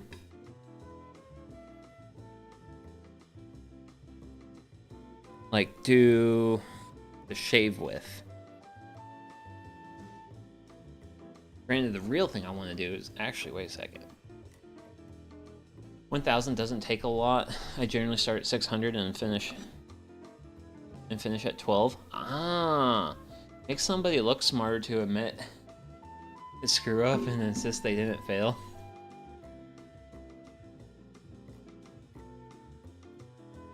So this is just going to be a periodic. What's my diamond plate at? Because my diamond plate's either... Yeah, so, wait. Ah, shucks.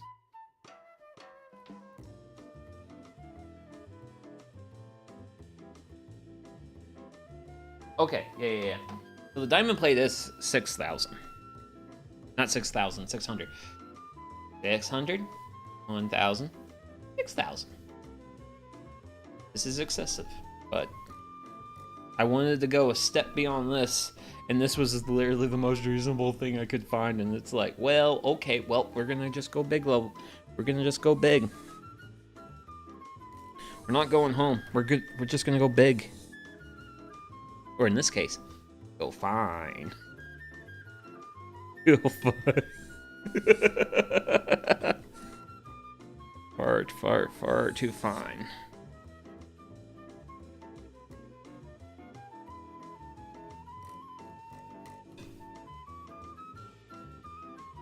Secondary bevel really just helps speed up sharpening. Keep my main angle at 25 degrees and the secondary at 30, so I have a smaller surface area touching the wood and a quick sharpen. Diamond plates do whatever. I usually use them. I mean, yeah. I just know diamond plates are good for keeping these stones good. Water stones generally start and go higher grit than oil stones.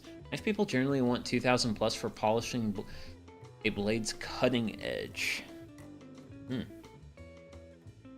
Well, I'm certainly not a knife person. Ooh. We might be here a while if I... We might actually be here a while if I keep using the 1,000. We might bust out the 600. For a little bit. Because... we are starting to take some of that stuff away, but we got ways to go.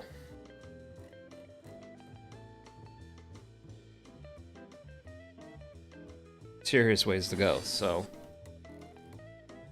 we'll just go to a coarser grit and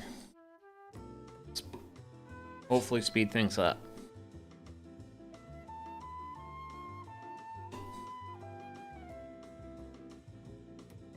And then judging by time and everything, I might just finish this up with maybe getting my kitchen knife sharpened.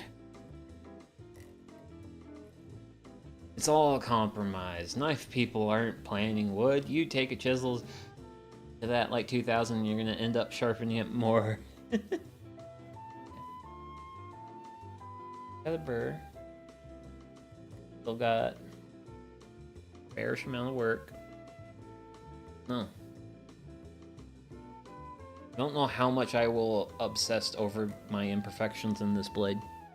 I am really starting to take into that though, so.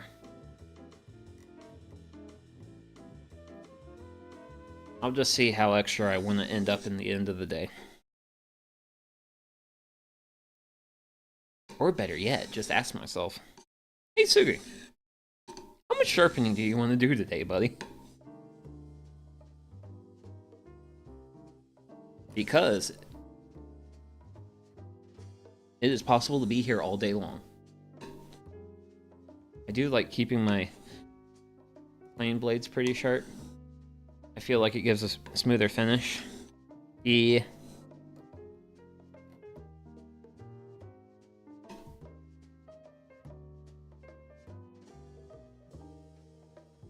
I can definitely feel that. That's actually something I really noticed with using some of the planes I have.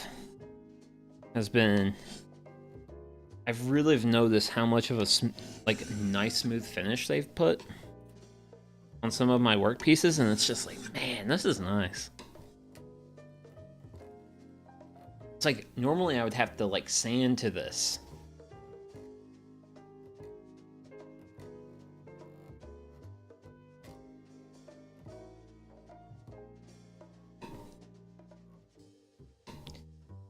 Love a nice finish, plain finish, yeah. This feels nice. Ooh, oh. Really made a lot of work on that, not so much stuff. Probably cannot count on this camera to show the burr, but the burr is there. So, I think what I'll do, we'll do a little bit more at this guy. And then we'll move back to the 1000 for a little while. And we'll call it good. And then we'll probably do a few passes here. Just to hopefully make the... When I go to shave my arm here, hopefully it'll just do better. You gotta do the shaving of the arm here, which I can do with the... just 1000, but I have 6000, might as well use it.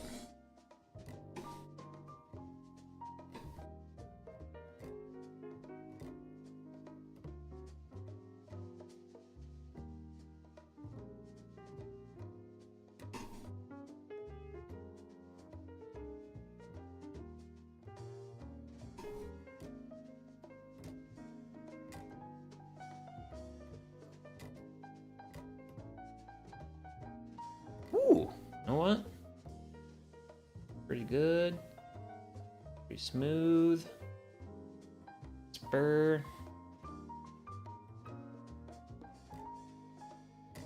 Off the side. You back up there. You there. One thing I do to speed things up a bit is use an angle guide and a setup block with my distances already on it. Makes life easier. I've seen people use like setup blocks and stuff, but I've seen like the whole jigs. To me that actually looks like a lot of work though. To get your plane into a jig like that, set everything up, and then start sharpening.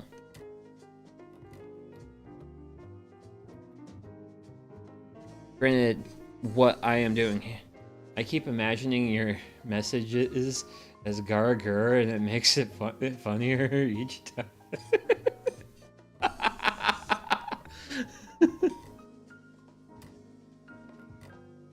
Angle guides are great.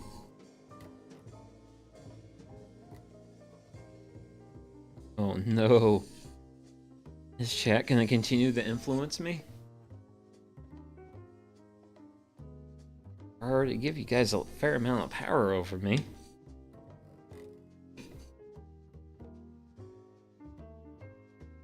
Should I give them more?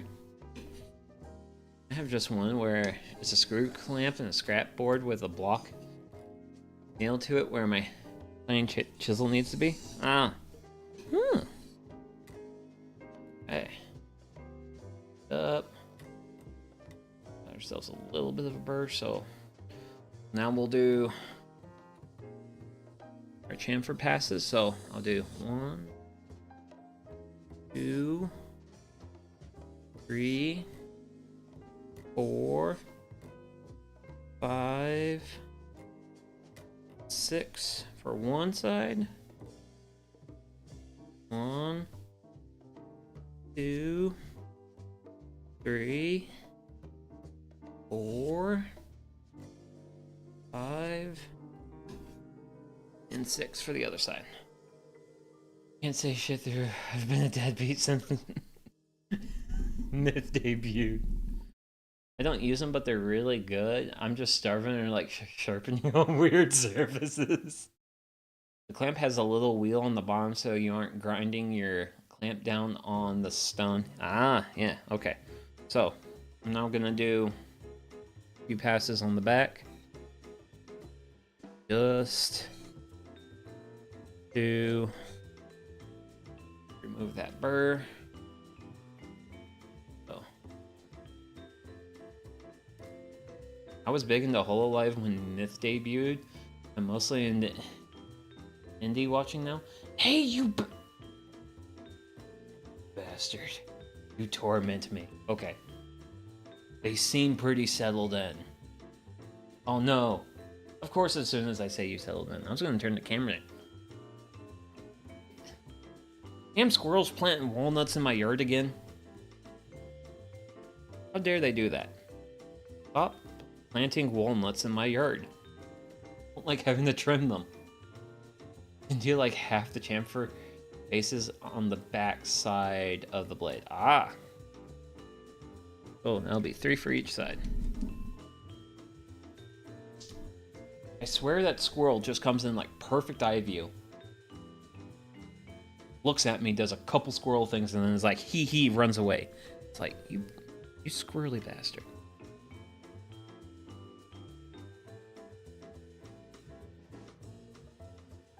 Three for that.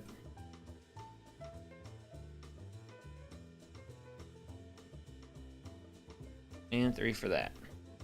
I think I got a decent amount of water. And we will level stone.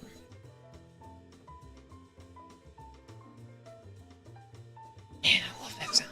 Ah, not the edge. Just the sound of the diamond plate gliding on the stone sounds nice. Okay, we're gonna do a couple of passes here. Not trying to do a lot. I just trying to get a nice shave today. That's all I want.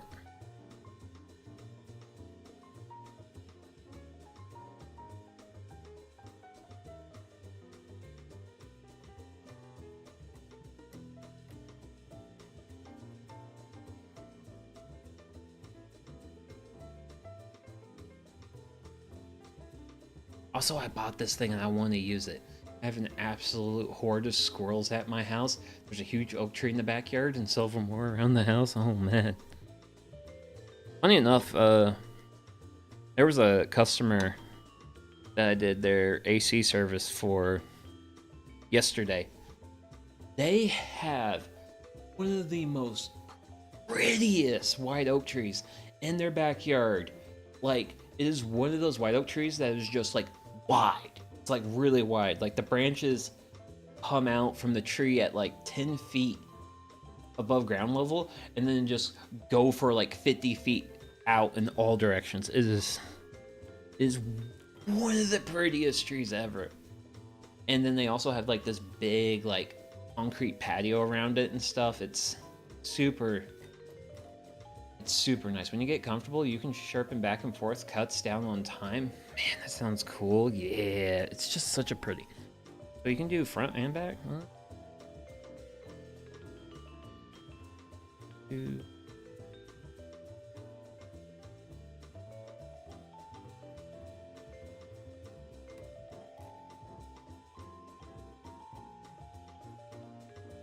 Okay. Brag. Rag. Come here, Rag.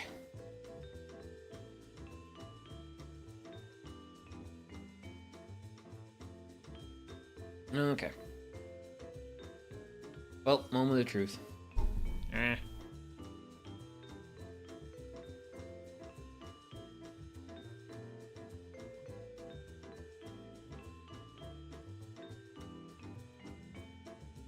It's cutting. I hear it. Actually, wait a second. The problem is I'm going against the grain of the hair.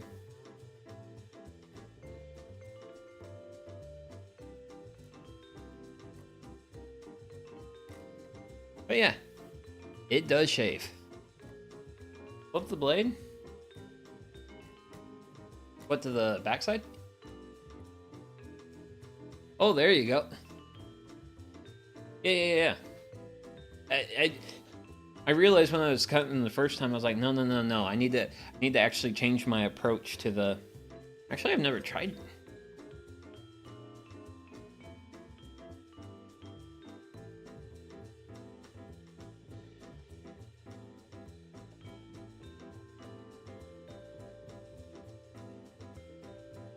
Yeah, it cuts.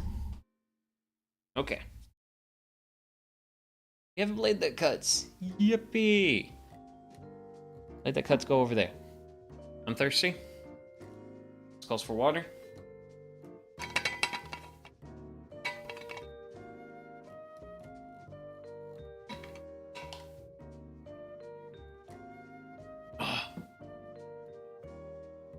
Oh man. A little bit of water when you're just a hair bit thirsty breathes so much life into you. If it can cut, it can kill.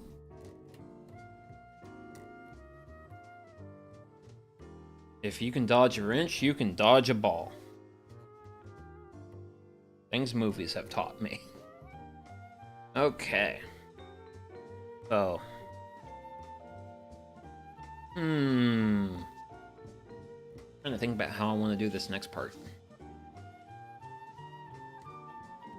Not sure. Not sure. But I think we're ready. Start assembling.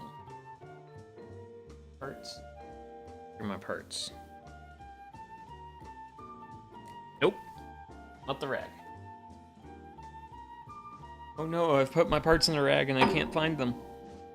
Hello, parts. Beautiful, wonderful parts. Without you, I would not have tools. Tools are only this. Only have tools thanks to parts.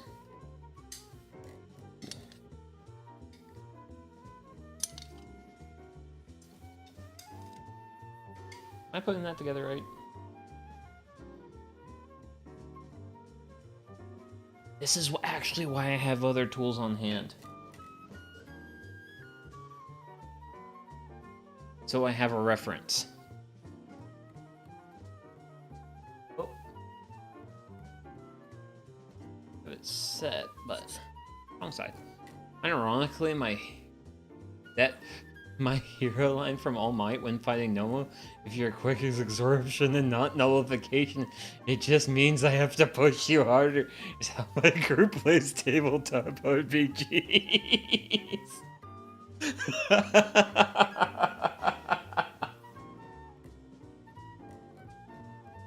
And I also want to get that chip breaker really up on there. Really dang close. Media can teach a lot of lessons for sure, yes. Oh man, that is... All Might was definitely one of my more favorite characters from Hero. Deku was great. But...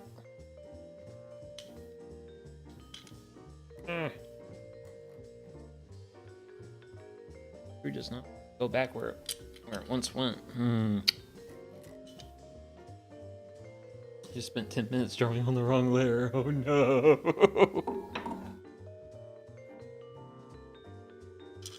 Ah! I'm drawing on the wrong layer.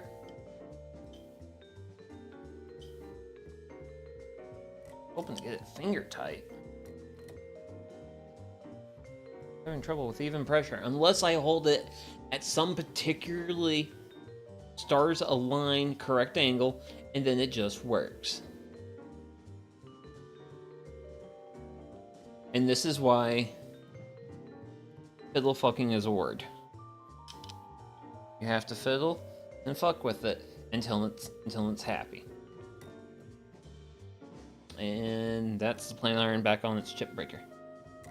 So, woo! Okay. Damn. Problem is I want to assemble. My solution is before my eyes. Because I don't want to make this go away simply because of I'm still want to sharpen my kitchen knives. As it's something I can test cut. I'm gonna make you happy, Dad's old shop, okay? But if you excuse me, a plane to put together. Until I get the plane put together, I can't do a test cut. I mean, I could try to do a test cut with just the blade, but actually build the thing, put the thing together, and then do a test cut, because wait, don't put the plane together? Oh, wait.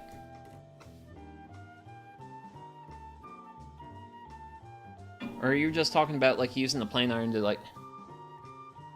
Don't just use the blade solo. I mean, you just want me to just take it and glide it along the edge of, like, this piece of cedar, I can do that. Oh, wait.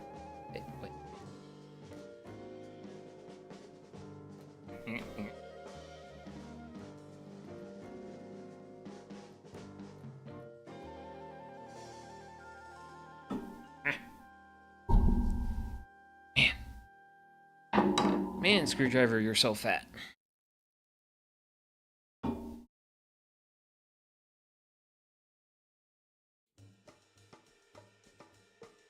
Nah, it's about that first sweep with a completed plane. Ah. It's like this long, arduous, over 2-hour journey. Finally, we have reached our destination. The land of the next project.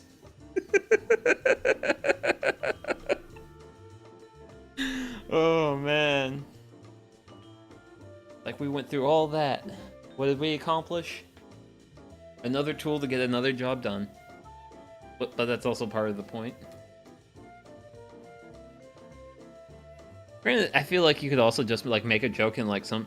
Like any sort of game, whether it's, like, RPG or, like, video game or whatever, and be like, congratulations, you finished your tools.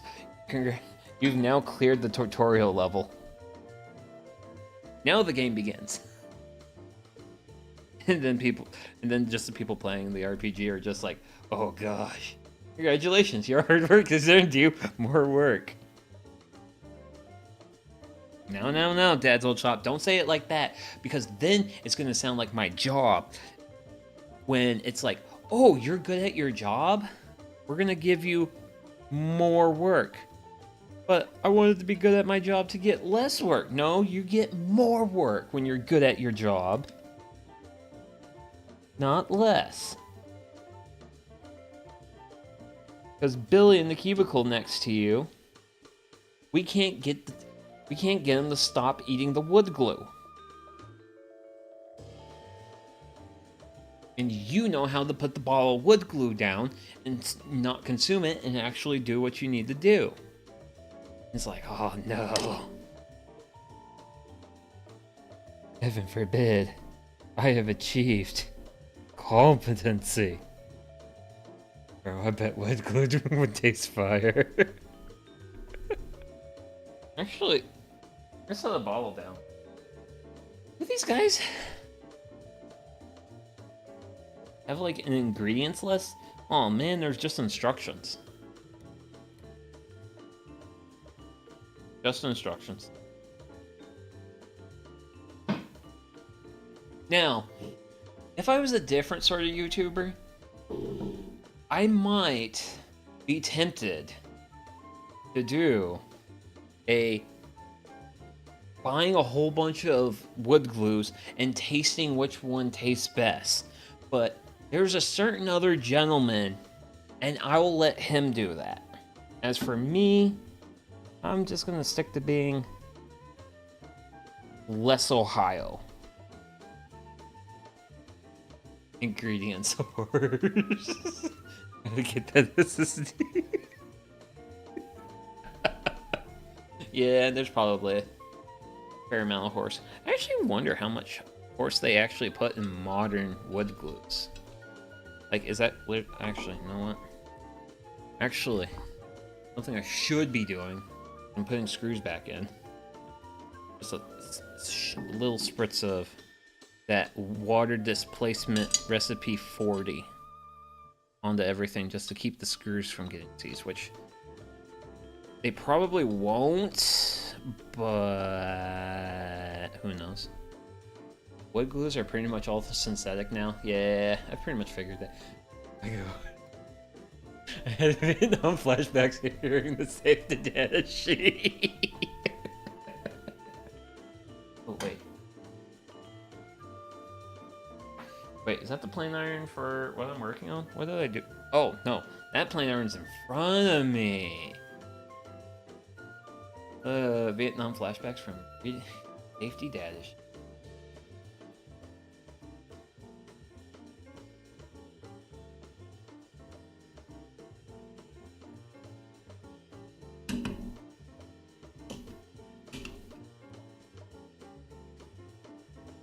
Yes.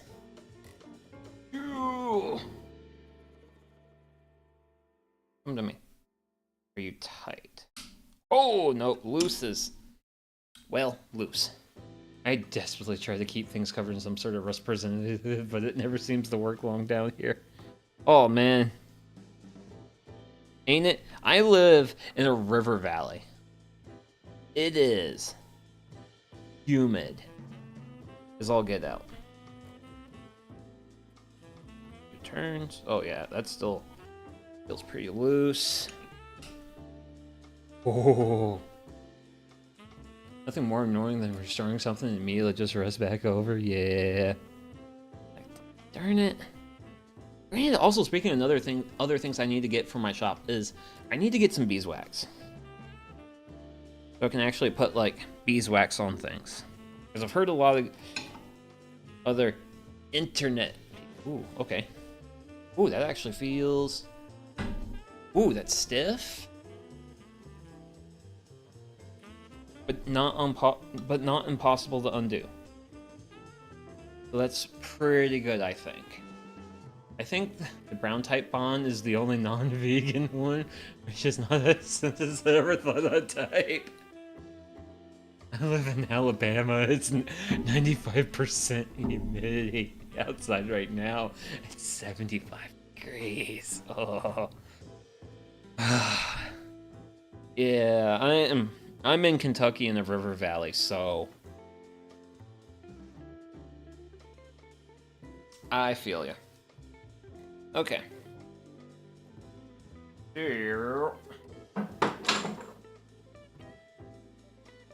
It's probably not super set up. But, you know what? That old shop said the clamp's good for this. Wait, did I actually do this? At least we don't have to deal with dry skin. Yes. For the most part. Until winter comes. When winter comes, there's dry skin. Which I have to deal with more winter than Alabama. Massachusetts, we have enough salt on our roads to rust any vehicle. Oh man, that's just gotta be like great fighting game. The people who play fighting games, those people are always salty. Like good habitat for them. At least we don't. Oh, okay. That's at least one of my jokes with my friend is like, he always talks about being salty. Okay, yep. Wrong order. Northeast problems. Car wash is mandatory. Yeah.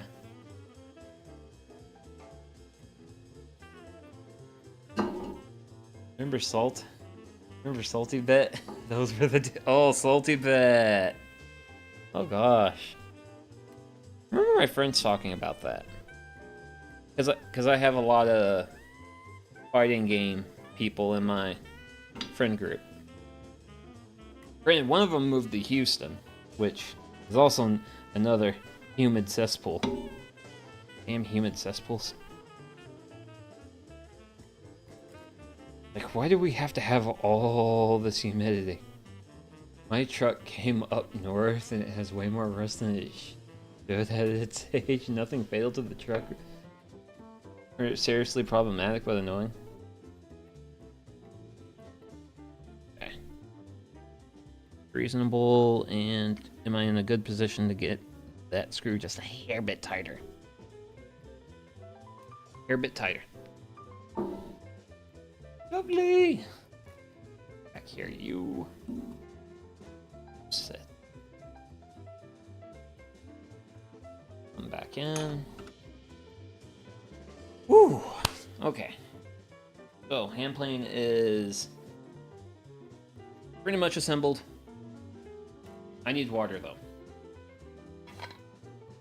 That's just what I do this stream, is I drink.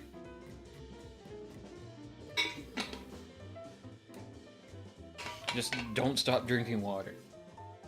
Okay. How do we want to do this? How do I want to do this? Because I've got options, but...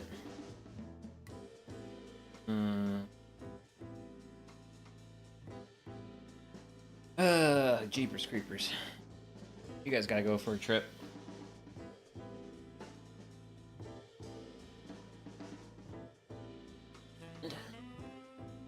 Yep. Feeble.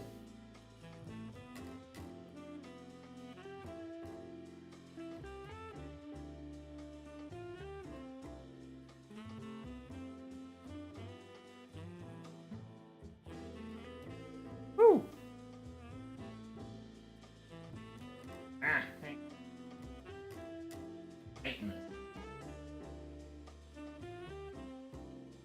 Roughly about there. I think I'm pretty comfortable with that.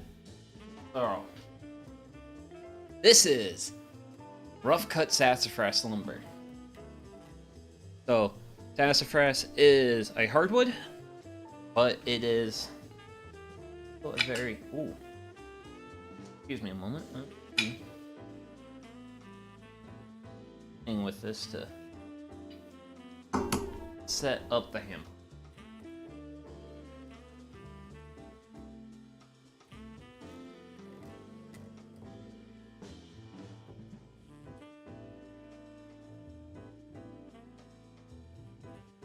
Wait a second.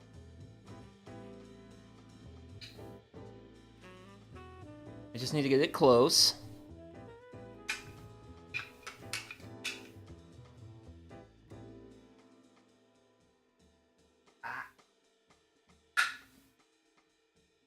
I snap.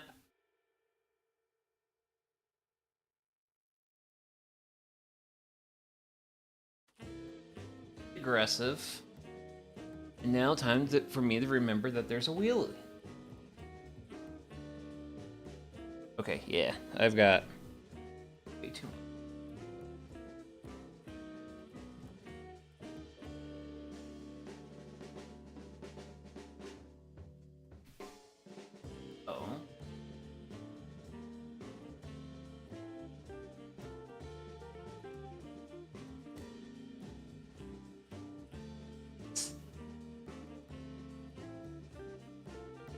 I don't think I actually did anything to the brass wheel. Yeah, that's my issue. I forgot to clean up the brass wheel on the frog. I talk too much, man. So... I'm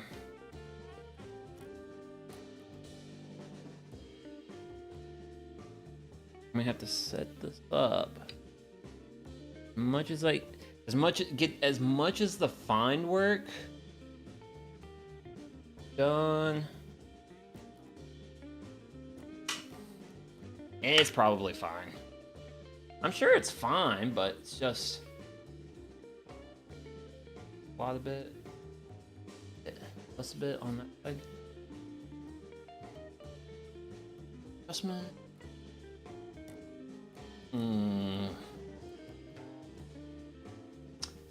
So it's set up, but I think it's going to want to take too much of a cut.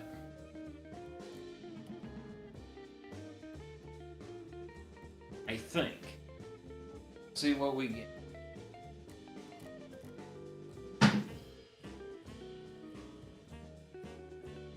Anything, because start going, I want to keep going. Oh. Oh. It would probably help if I locked casters.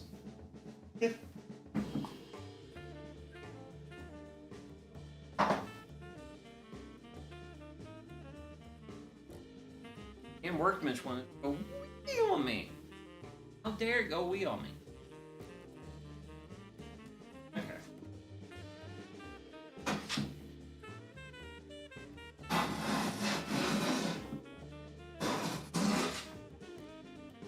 Holy smokes. That's aggressive. Let's see. Man, it feels nice. It doesn't glide, you know? I just paid attention to one more detail. One more detail. I've been able to a lot better finally adjust the... That was a heavy cut, didn't it feel good? Yeah, well that was the thing, it was just a real heavy cut. And... Two. Cut. That's just the issue with the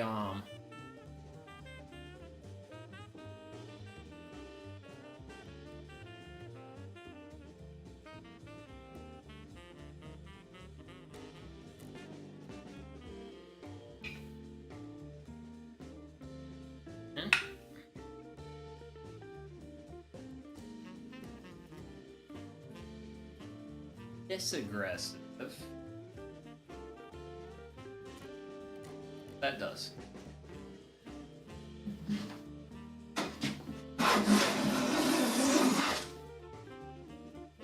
Okay.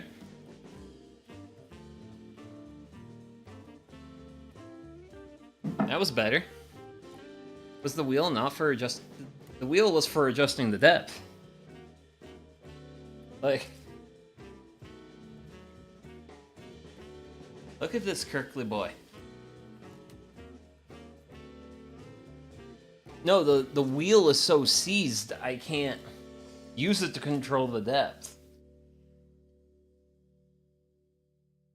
Yeah, these are...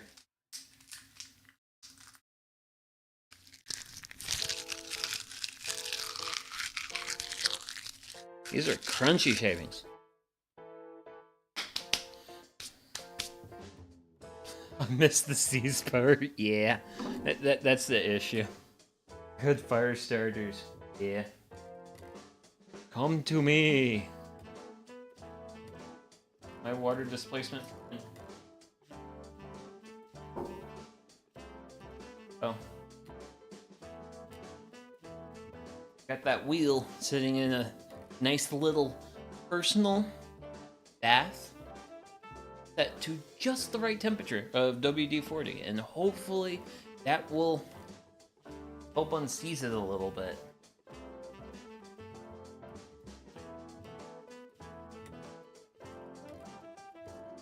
Oh smokes. Because the wheels ran all the way in. How do I want to do that? It's aggressive. It's aggressive, but there's a way to play with it.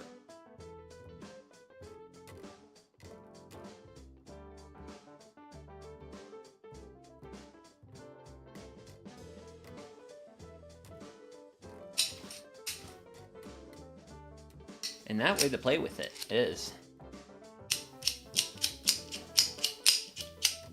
The most terrifying tool known to mankind. The good old set of channel locks. And I think what I just need to do is give it a twist where it will just break loose.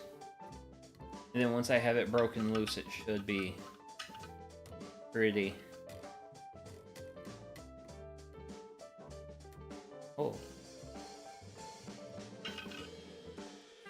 Oh. Wait. Wait. That did not take much torque. Oh, what? No, loose. Played nicely in the.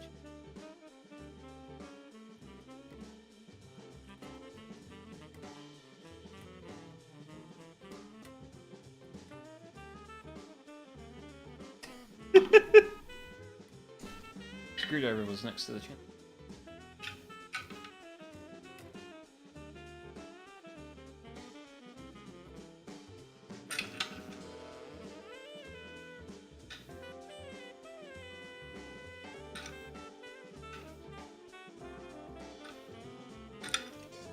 Hopefully.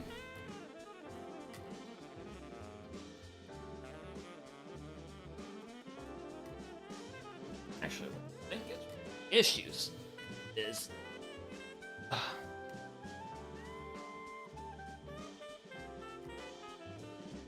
here you are. Uh-oh. We're spinning now. Uh-oh.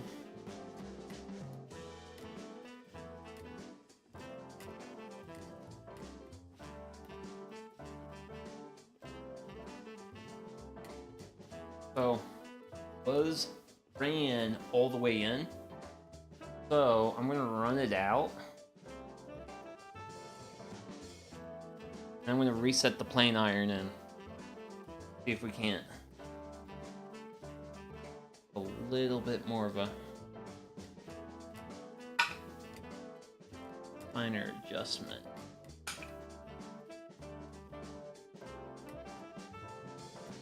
I can take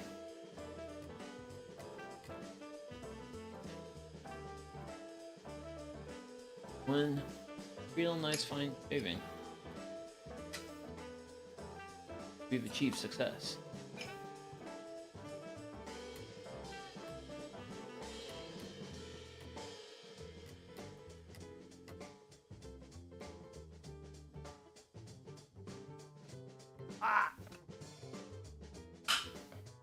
Man, I'm loosening that up.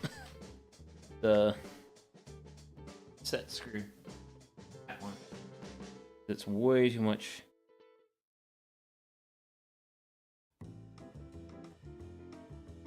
The lever cap is just way too. Okay.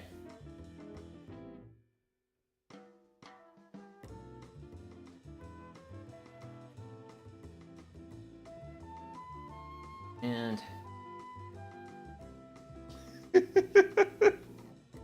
oh man.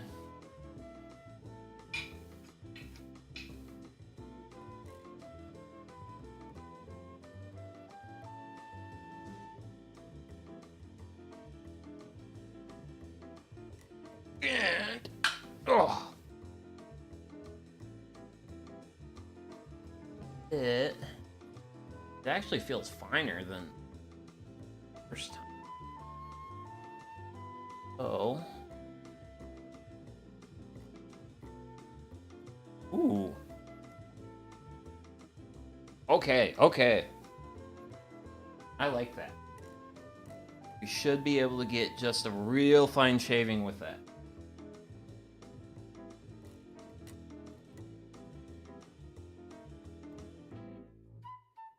Well, let's see what we can do.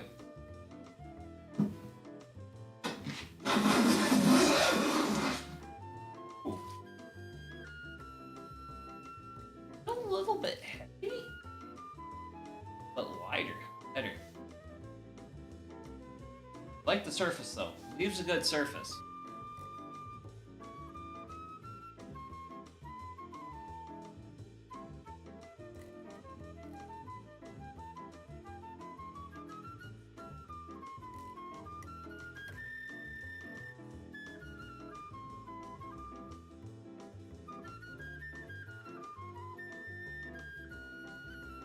try that. Oh wow. Took hardly anything.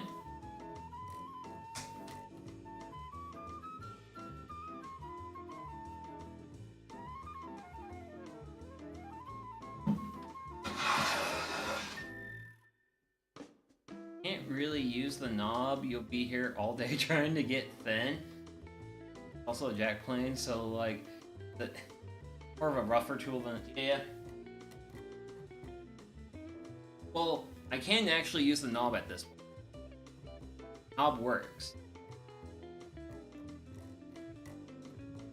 Granted, I do think I got a nice chamfer because of how it's taking from the center. Oh.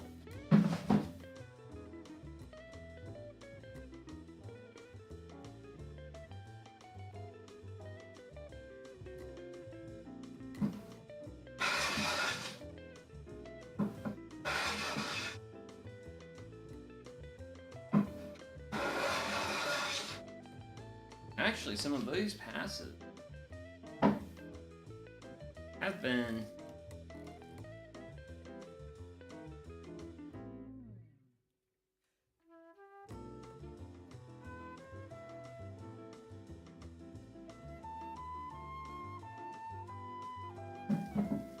real nice fire starter.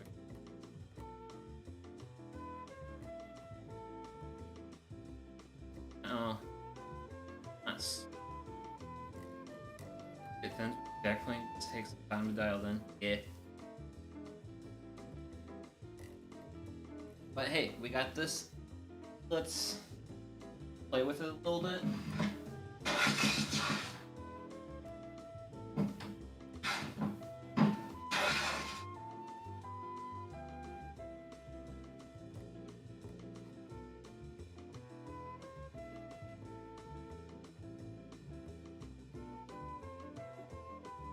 Are you going with or against the grain? So, because my bark edge heads and trans out this way, I should be going with the grain. I think.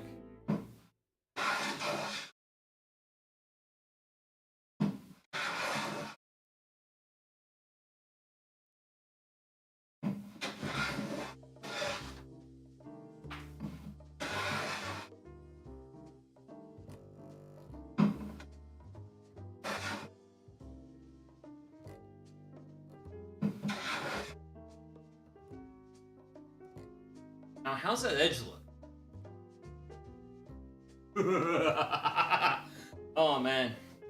So the corner closest to the camera, definitely a little bit higher. But what that feller there is for,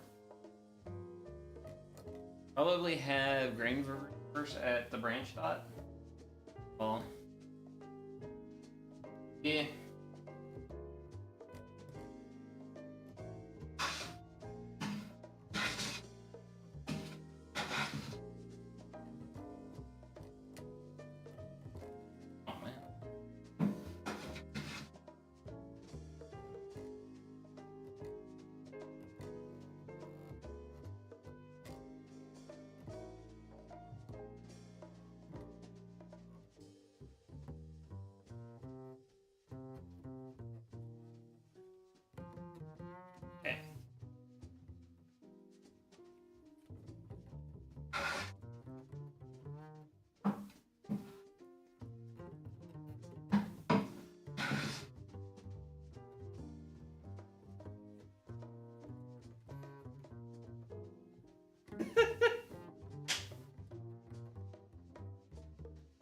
Oh, wait.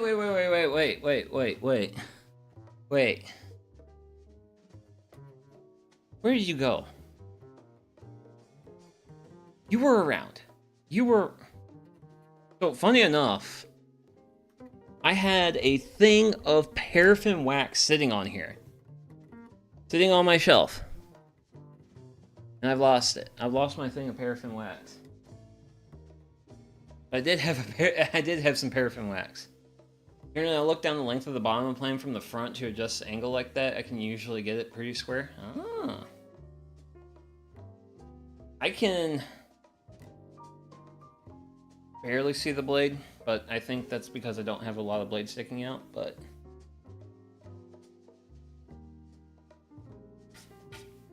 yeah. If you're 5S your shop, you'll never lose it. Ew. That's a work word. We don't like work words around here. Oh wait, there's the paraffin wax. There's paraffin wax. I found it.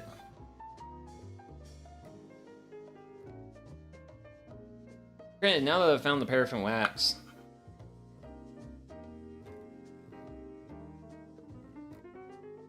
and Dad's old shop is mentioning true speed,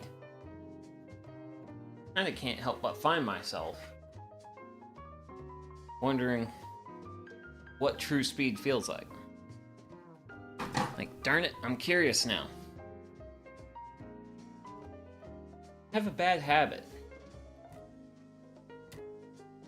The bad habit's called being a curious critter.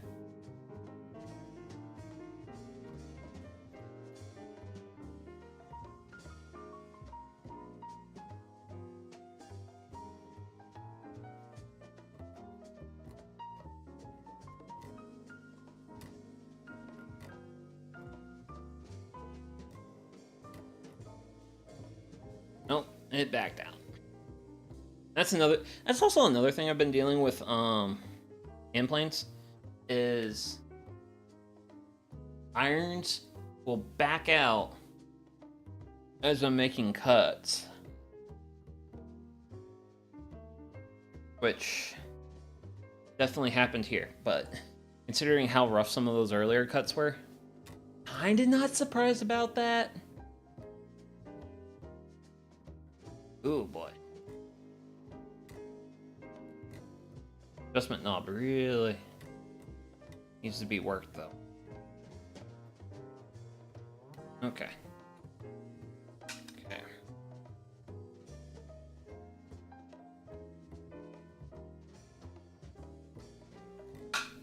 Go.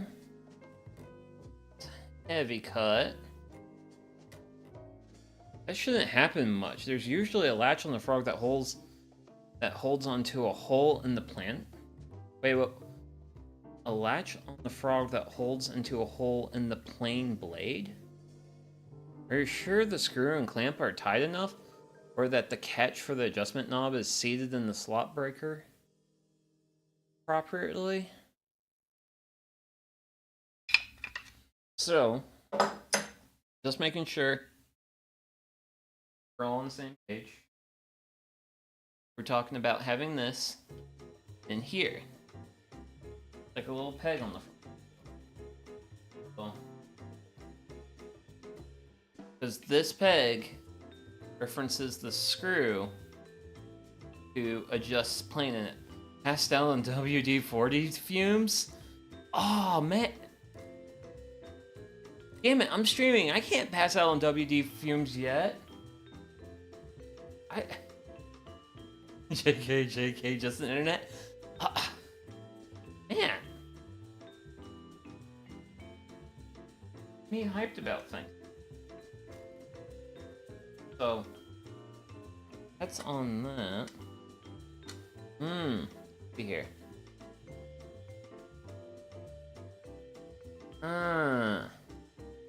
Let's try. There. Now. No, that slot in the chip breaker goes on the tab, not... Is that the original blade for the plane? As far as I know, yes. Wait, whoa. So... Oh!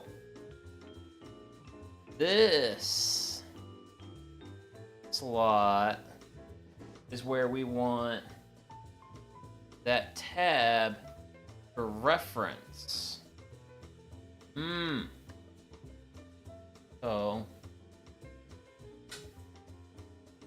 So when we mate, it looks like this. Feels more correct. That might have actually been the problem then. Oh wait, you're the wrong lever cap. Correct lever cap.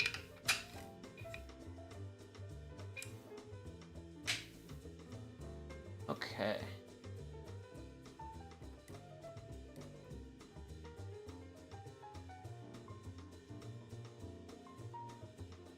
Now,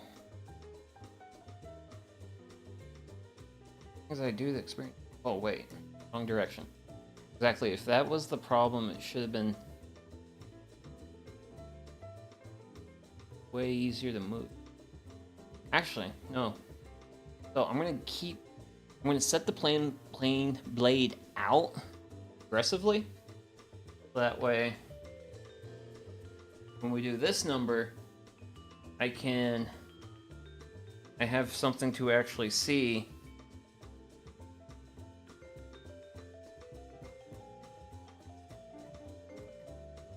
That, okay. That looks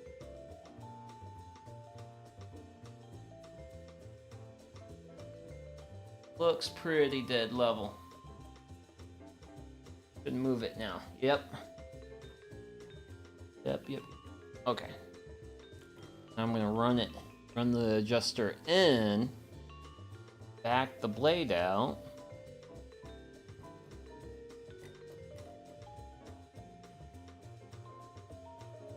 I think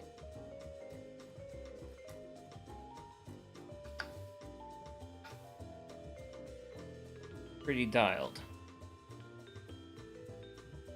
I think we're pretty dialed, so got things adjusted, got it set to take a pretty moderately heavy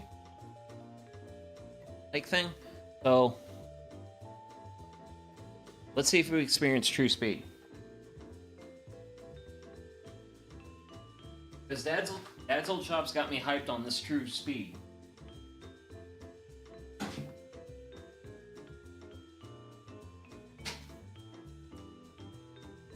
Oh dear. I got too aggressive.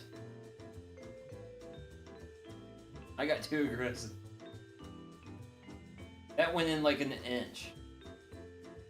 Okay. Ooh.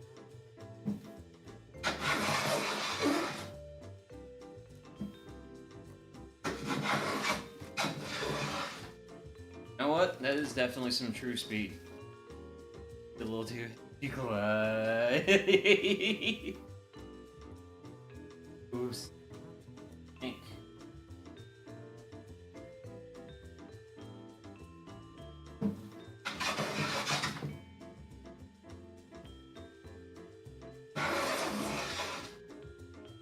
Now, I will say, I am probably running into a little bit of an issue of keeping my body centered on the plane as I'm bringing it through. And I think once I don't have to worry about having a camera watch me, I should be able to do a lot better. You probably go thinner now. The cuts before may have been heavy, but the blade was backing out, letting it run. Now it should hold up.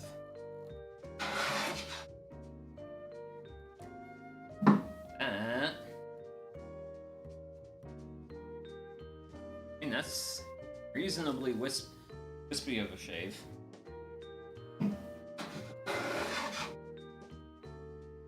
Yeah, because I know when I'm getting to the end, it's harder to...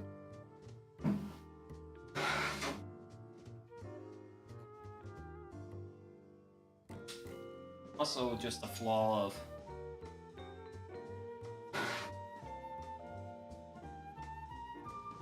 when I'm trying...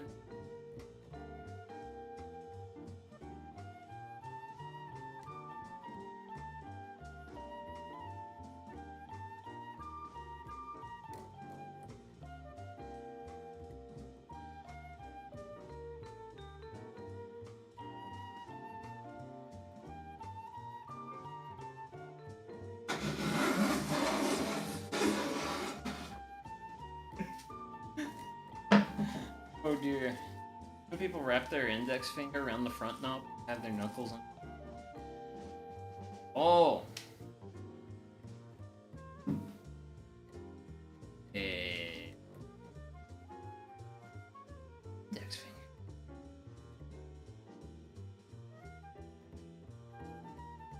See this.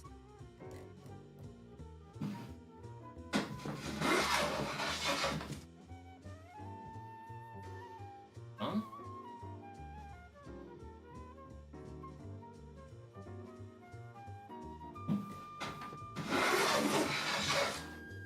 Unfortunately, I'm left-handed, and that's a skill issue for me.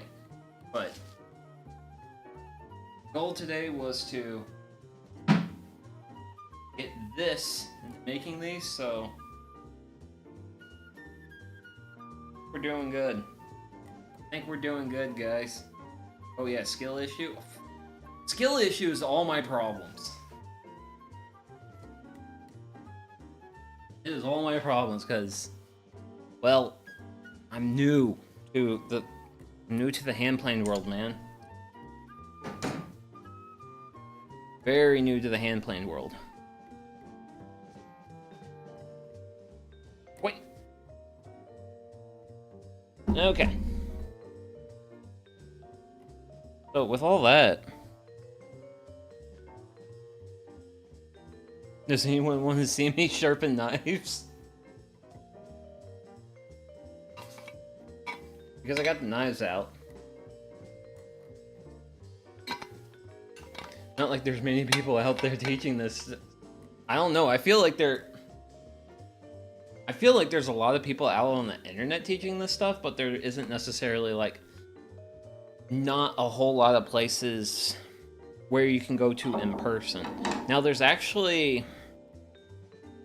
some internet people aren't real. What about us VTubers, Dad's old shop? I think we qualify as internet people.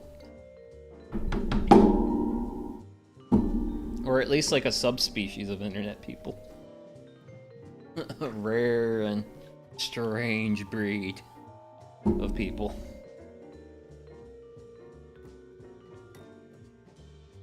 Okay, you know what? I don't think this will really take all that long. Do.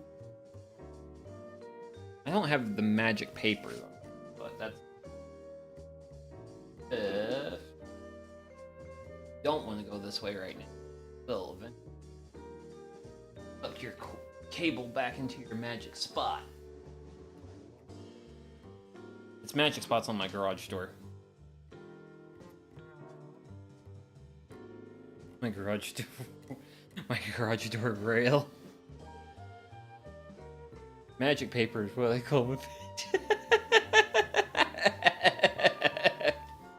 I'm not real. I'm on the internet. I could be a literate iguana for what anyone knows. Yeah, sure. You can be one of those lizards. But I think you're a little bit too competent to be called a lizard now. Granted, I now have to... Oh yeah. Hopefully I remember this. Shoot.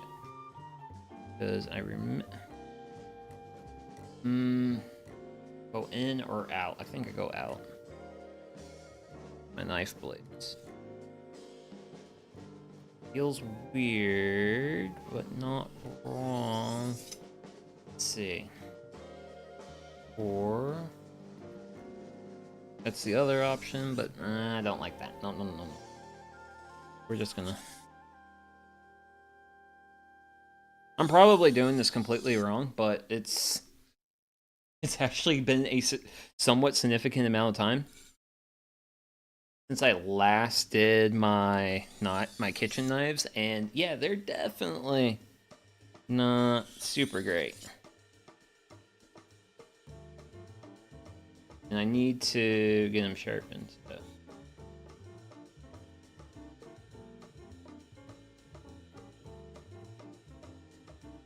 But I do know to alternate your sides. And also to have your blade cutting edge travel the stone. The results are the matter, right? If it's sharp, you did it right. Yeah, that's pretty much my thought process. If I get a sharp knife blade, then... I just remember a way I did it last time.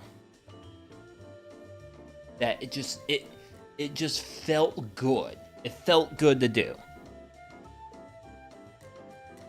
And this doesn't feel good. It's like... This feels similar to what I did last time. But not exactly what I did. And... that's the spooky feeling in the back of my head. You know, those feelings everyone gets, the spooky feelings. Whew. Now, granted, I am also being strategic with doing this knife first. So, this knife was actually from a set that I got from a work function. A work function where they had like a whole bunch of raffle prizes. And I actually won a knife set. And I was kind of like, you know what? I at least got something I would use at this work function. And that's how I got this knife. This is actually not my nice knife. So once I confirm that I'm getting sharper with what I'm doing now, I'm off to night gym to practice some volleyball. Have a good rest of stream. Well, you have good time at night gym, Dad's old shop. But yeah, I'm just gonna get knives sharpened up, and once I confirm I have sharp knives, yeah, I can see actually a couple of nicks in the blade.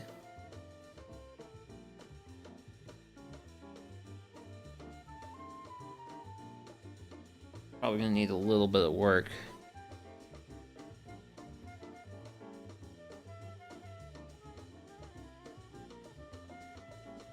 But hey. One of the things I actually have been kind of sort of wanting to do is just a general vision as a streamer is kind of do ever slightly longer streams than what I normally do, because I've done quite a few things that have been like sub 2 hours, and I kind of want to get into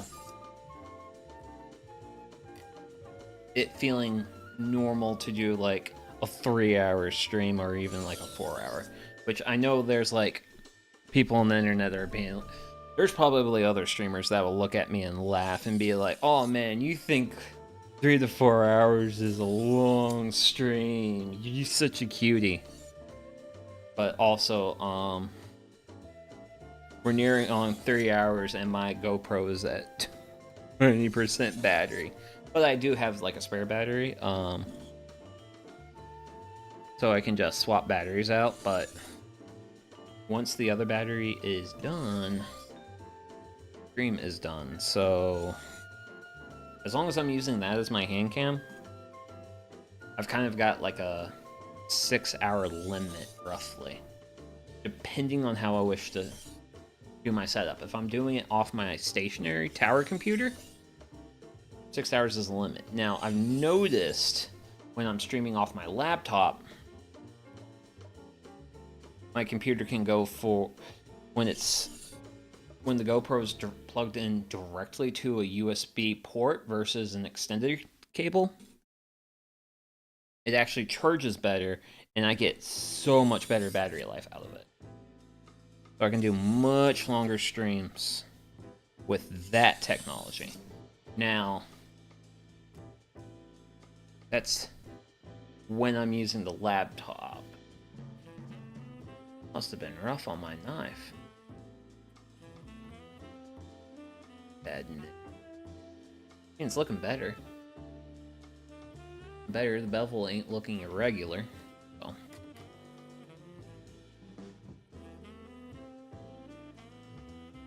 probably going to be... That's also the thing, is I don't have... That's the problem not having magic paper.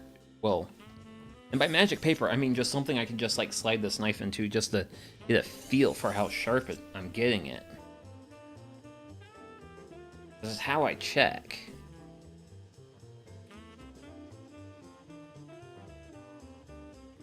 But if I can improve it, then that's honestly really a big step forward, so. And because this knife is going to be getting used on Sunday, because that's going to be the next stream after today. We're actually doing two things. I'm going to start off with making Kohaku Nanatsu pickles. It's a carrot daikon pickle. And it being called Kohaku means red and white in Japanese. And we're going to start off making that because I have a large amount of daikon in my garden that is looking at me and being like, hey Sugi, if you don't do something with me soon, I'm going to bolt on you. Don't want you to bolt on me, daikon. So, gotta use up some of that daikon before then. Then, after we do that, I'm gonna be making cheese cauliflower from the Stardew Valley cookbook. Because I also have to get my cooking streams in. The weather is getting warmer. As the weather warms, so I lose opportunities to cooking streams. Yeah. Cooking streams are so goddamn cozy. Well, that's part of the point. Also, I actually like doing them.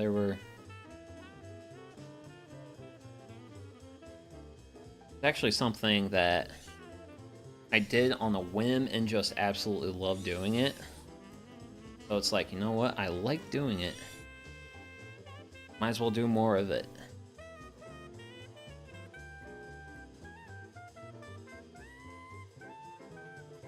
Because we are starting to get where I'm at into the 80s. And trust me, I've done cooking streams, campfire cooking streams, when it's been 80 degrees outside, and it's kind of not fun. It's less fun because the fire's not as cozy. It takes out cozy factor. And I like being cozy.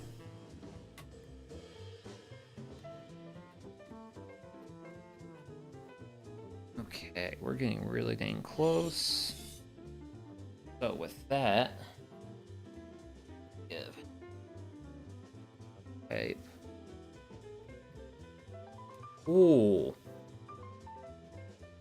So I still have like that one bad nick, but I literally don't have anything else to test this on. It's not sure. I don't know if it will like. Okay. And then it struggles against the actual seam, but threads. And reasonably.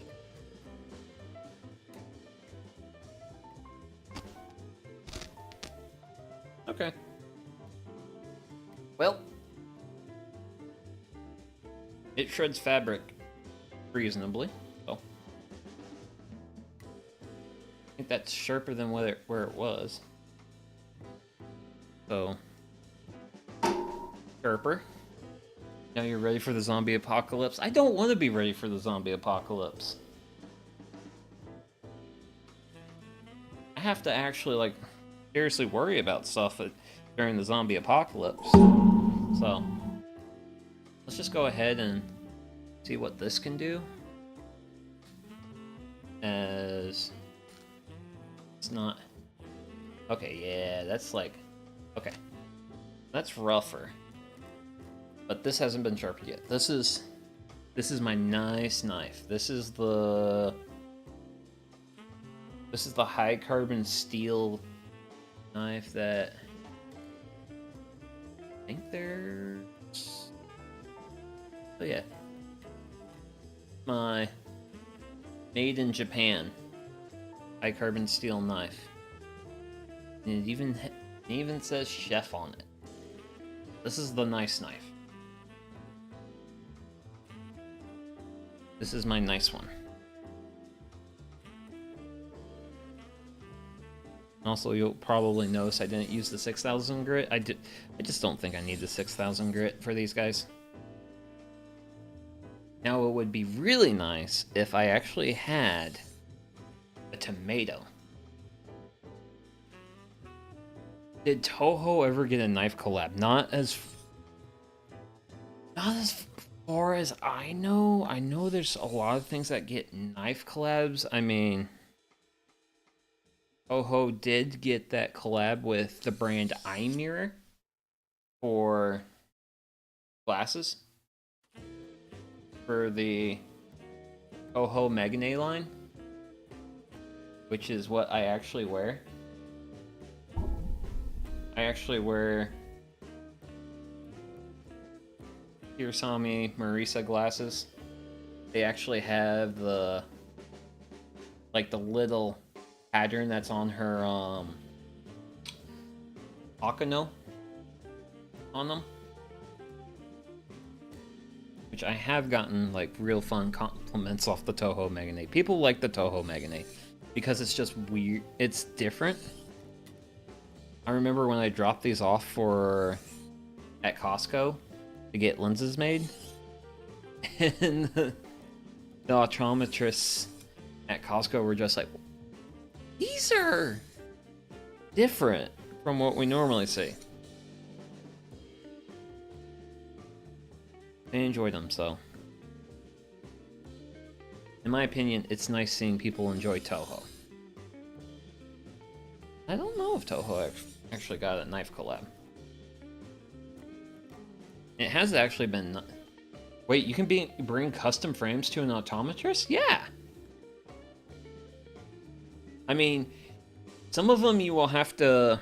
It depends. So, I actually... When I went to the optometrist at Costco, I brought both the Marisa version and the Komuji Koishi version, and they said they might not be able to do the Koshi glasses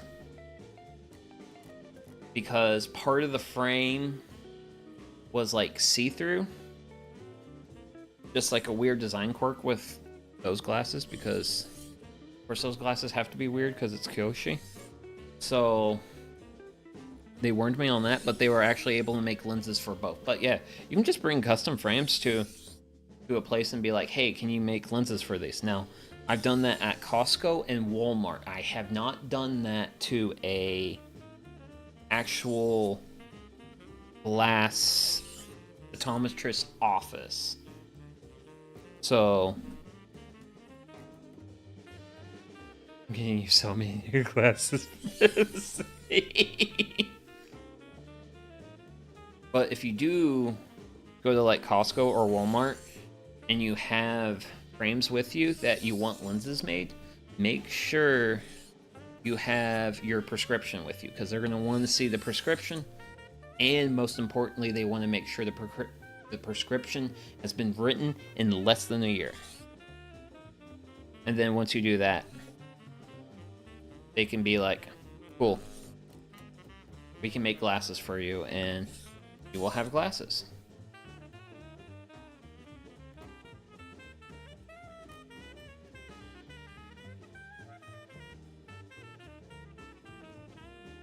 And I think should be able to do a few more passes, and good. I don't think this blade was as roughed up as Home Hero, but I just think this was just dulled through standard use. And I do sincerely wish I actually had some tomatoes here. It would be fun to test these out on tomatoes, because then that is my gold standard for a sharp knife, it for a straight blade knife. If it just cleanly cuts a tomato, it's sharp, I'm not worried about it. So, do a visual inspection of the edge. Reasonably happy about it. Oh. But the question is, does it shred?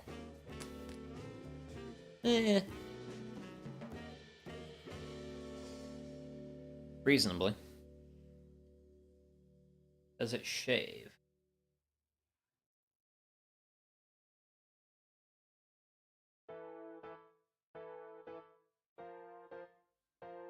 Okay.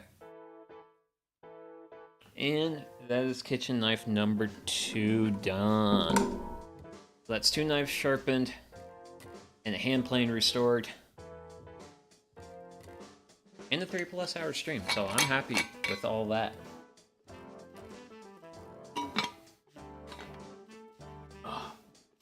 So, let's see here. Is there anyone out there? Actually, what's he doing? Oh, okay, so he's doing Half-Life. Actually, is there anything exciting happening on the other place? Oh gosh, there's a lot. Crazy productive stream today.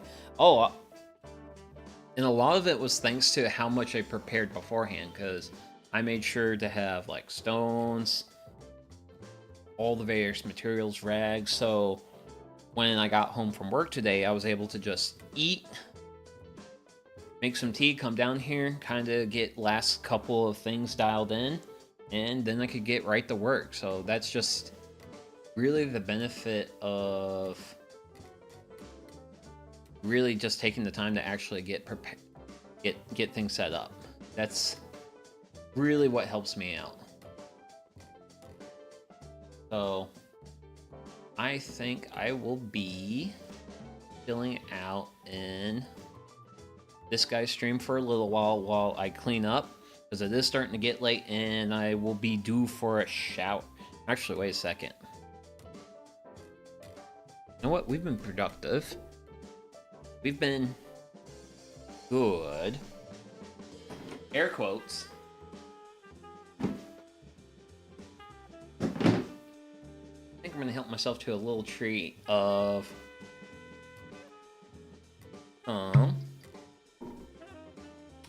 homemade with homegrown blackberries. Blackberry 1.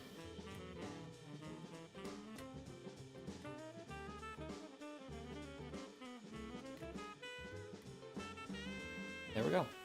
Cheers.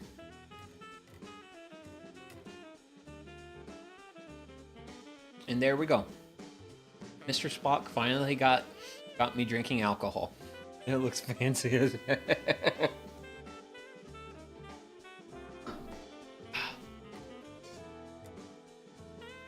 He's still not beating the Stardew allegation. What Stardew allegations? And the fact that my life is not all that dissimilar from Stardew.